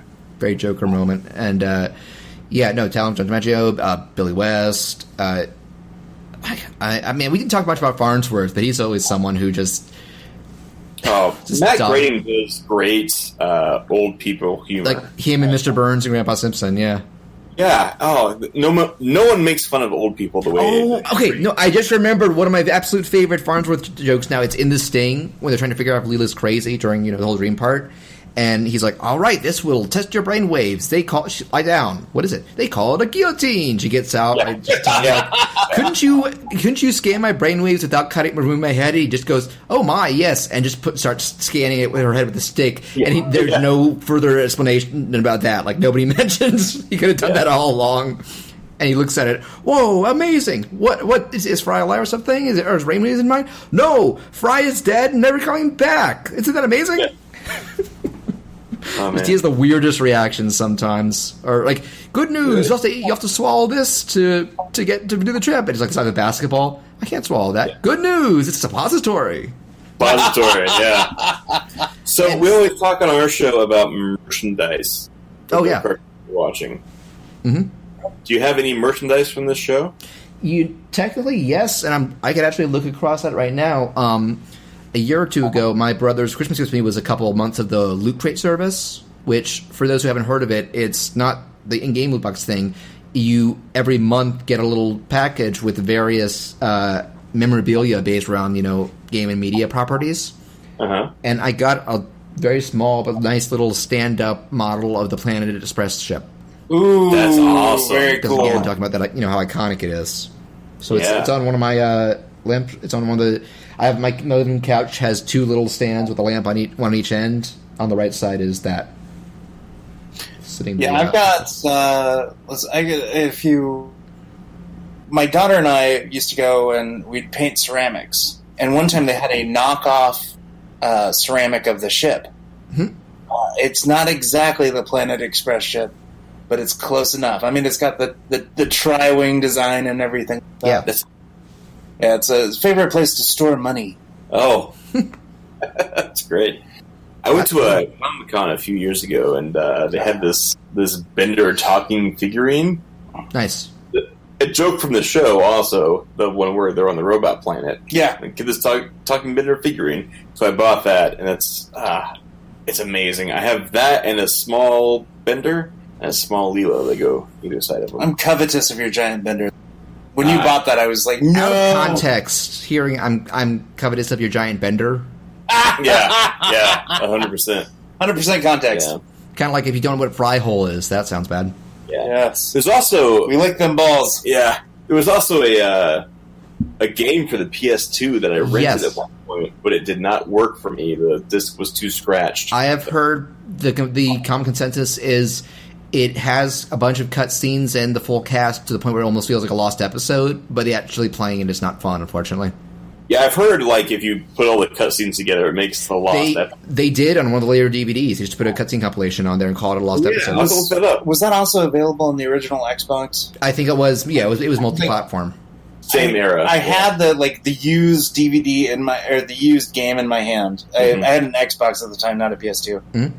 And I was so about to buy it, and because I remember playing the demo, and the demo was awesome, and I ended up not buying it for a dumb reason, and I never found it again. And I really regret it. Now that I hear you guys say this, it kills me. I mean, if it comfort, it didn't get good reviews back then, and probably has aged worse too. But I'd say the best thing to do is try and find the DVD set that has the cutscenes, or even just on YouTube. Yeah. Yeah, good idea. That's a caveat of if you like gaming cutscenes. Studios aren't so big about copyright takedowns of compilations of those on YouTube compared to movies and shows. True. But and so any other thing you wanted to say, or do you want to start winds down? So we usually to wind down. Keith and I usually recommend if we would binge a show or not. And my recommendation, I'll go ahead and lead off. Or if you want to, John, it is your show. I can sum it up pretty efficiently. I can definitely say binge the Fox era for sure. I can't speak to the later half because I still haven't watched it, but the entire series is on Hulu. So if you have Hulu, go at it. Yeah. And also I should just say closing thoughts, because I hadn't watched the show in a couple of years, and there's still plenty of episodes I haven't seen. Man, it actually aged better than my memories of it. I was laughing even harder. Maybe I've gotten smarter, and I don't think I'm a genius or anything, but It's I can both give it props because it retains Simpsons wit and satire, but again, this is like I'm still impressed by the legit good and well thought out and out there concepts they use for sci-fi. Like I remember, it's a real quick one. Do you remember the episode where they introduced Q*bert, Farnsworth's clone? Yes. He realizes, and I think he earns Farnsworth's respect when he realizes how he gets the ship to move so fast. He's like, it's not moving through the universe real fast. It makes the universe move around it. And I'm like, that is, wow. That's awesome. Yeah. And I mean, that's really how, space warp works, right? You just make the area behind you a lot longer and the area in front of you a lot shorter. It reminds me, I think about of Avengers Endgame. Have you guys seen Endgame? Oh yeah. Just real quick, the whole here's your here's the time GPS. Your problem, time's not traveling around Scott; it's traveling through Scott. So they had a problem out of it with time rather than space. That's right. So my vote would be you should binge this show. Mm-hmm. I've been in a state of constant binge of this show since really the DVDs came out, or the show really came out on Adult Swim in the early 2000s. This is a show that Are you still there? Yeah. Yes. Okay, I'm so sorry about that. Just say one more time. Lightning just struck around us, so that might be... Yeah, we're about to get hammered with a huge thunderstorm. Oh, okay. So I think we got one more final opinion. We'll take a run here. So this is a great show just to wind down with. My wife and I watch this before we go to bed. I've been rewatching this show since the early 2000s when it was on Adult Swim. I say watch it all. The Fox era, the Comedy Central era. Just watch it. Nice. My vote is also binge. I keep this show in the zeitgeist of American culture because it's worth it. It's everything you want it to be, whether you're into sci-fi or not. Yeah, it is a very smart show, and it is very bingeable. There's not much in the way of outside of the movies, one episode immediately following up on another. So you take breaks whenever you like, pretty much. Yeah, you'll still be rewarded every now and then. Four seasons have an amazing batting average. Yeah, great. Yeah, and there's still stuff worth watching in the later era. You just got to get through some more iffy stuff. Sure. But so I guess that'll be wrapping things up. It's funny you say you got a storm coming. We had one over here. Where are you guys located? Like what state? We're in Lincoln, Nebraska. Okay, I'm in Maryland, so a bit of a distance. But we had a thunderstorm this afternoon. That was the one we had 2 days ago. There you go. Yeah. Where about in Maryland are you? I'm right next to DC, basically. Okay. Cool. My cousin owns and he owns a store and then lives in Frederick, Maryland, and I go visit him every other year or so. What kind of store is it? It's a convenience store, nice. And he's got a sandwich shop, a liquor section, fine Zubin cigars. Okay, there's a store like that near me, but it doesn't have cigars. So, there you go. But yeah, so bringing things to a close. Again, want to thank you guys both for being interested in coming on, and for reaching out when you first discovered us. I'm glad I discovered you guys. I'm glad you discovered us, and I still got to check out the turtle stuff you recommended. The turtle because I also need to catch up on Rise of the TMNT. That's a good show. I need to catch up on that too. The last couple episodes I've heard just been amazing. So. And it's going to get a Netflix movie. They're both. Yeah, I saw that too. The Rise TMT is getting a Netflix movie, and they're going to reboot the live action stuff. So no more of the Michael Bay crap. That's great. Yeah. So 2 good opportunities coming up. But again, besides Toon and Pod, where can people find you online, either like social media or other projects? So we're on Twitter at Toon and Pod. We're on Facebook, facebook.com/ToonandPod. You can shoot us an email, tunandpod@gmail.com. Nice. Because I believe you take suggestions for shows to watch. Oh, absolutely. Yeah. If you listen to our Pokemon episode, that was all based on some guy emailing us. That's how I picked the episodes. So I'll have to think of one. I need to look at what you've already done and think what's a good one that hasn't already been done. Yeah. Myself, I'm kind of split up a bit on Twitter. Main account is Behonkiss, BHONKISS, which is a little more formal these days, so rarely posts. I'd say follow Behon Art, both for personal drawings and more jokey shitpost types. Again, Sketch Watch Play at Sketch Watch Play and Facebook.com/Sketch Watch Play. Also on Instagram is the Behan Art account, which is very it's more popular there than on Twitter. I guess, I don't know, maybe my stuff is better suits that demographic. And I'm still running the WarioWare Gold Reanimated collab at Wario Reanimated, and there's a Discord server for it too. We've been getting a lot of new applicants lately. I think part of that's because I've been uploading work in progress compilations when I receive like 3 or more finished clips that run in the correct order. Just upload them together. You can get a taste of all these fun art style swaps. Again, big thanks to Keith and Andy for this. This has been a really fun and informative episode. And last, before we go, I did mention on Twitter, but we do have concrete plans for the following episode. So we'll still be sticking to the once a month, so you won't hear it until probably late June at the earliest. But I talked to Chris, so we're going to do two things for the opening topics, because we've talked 2 things that I want to get his final thoughts on. I want to get his thoughts on Endgame after we did this podcast without him. And since we did a Kingdom Hearts episode, he had just started playing 3, and I wasn't done with it. I want to do final thoughts on 3, how we both feel about its wrap-up and its gameplay and the like. Main topic will be another retrospective, and I'm guessing he was motivated by its most recent entry. We're going to do a talk about all things Mortal Kombat. Awesome. Yeah, Nice. I've only played the newer games, but I do have a digital version of the original trilogy, so I'll definitely play that. I have seen the movies. I've seen the movies. Those will be fun to discuss. I'm guessing Chris has some nostalgia for it, and I'd love to hear more about that. And maybe we'll do some other. Cause I'm reaching out to him about like, what do you think of some other ones we should try? Because I've heard like the spin-offs could be hit or miss, but people love that Shaolin Monks beat 'em up. Yeah, and it's like some of the PS2 era stuff was pretty solid. I think it was like the PS1 and N64 era where it stumbled a bit, but I definitely love the newer games, and I can finally try 11 now. So yeah, look forward to that in June, and follow Twitter for more up-to-date updates regarding that in future episodes. And that's going to bring things to a close. So thank you, Keith and Andy. This is John, and I'm trying to think of a good. I got one. I got a good cool thing. Goodbye from the podcast of tomorrow. And until next time, stay tuned. Oh, nice. Synergy. Cross promotion. Yeah. Yes. Love it. Night all.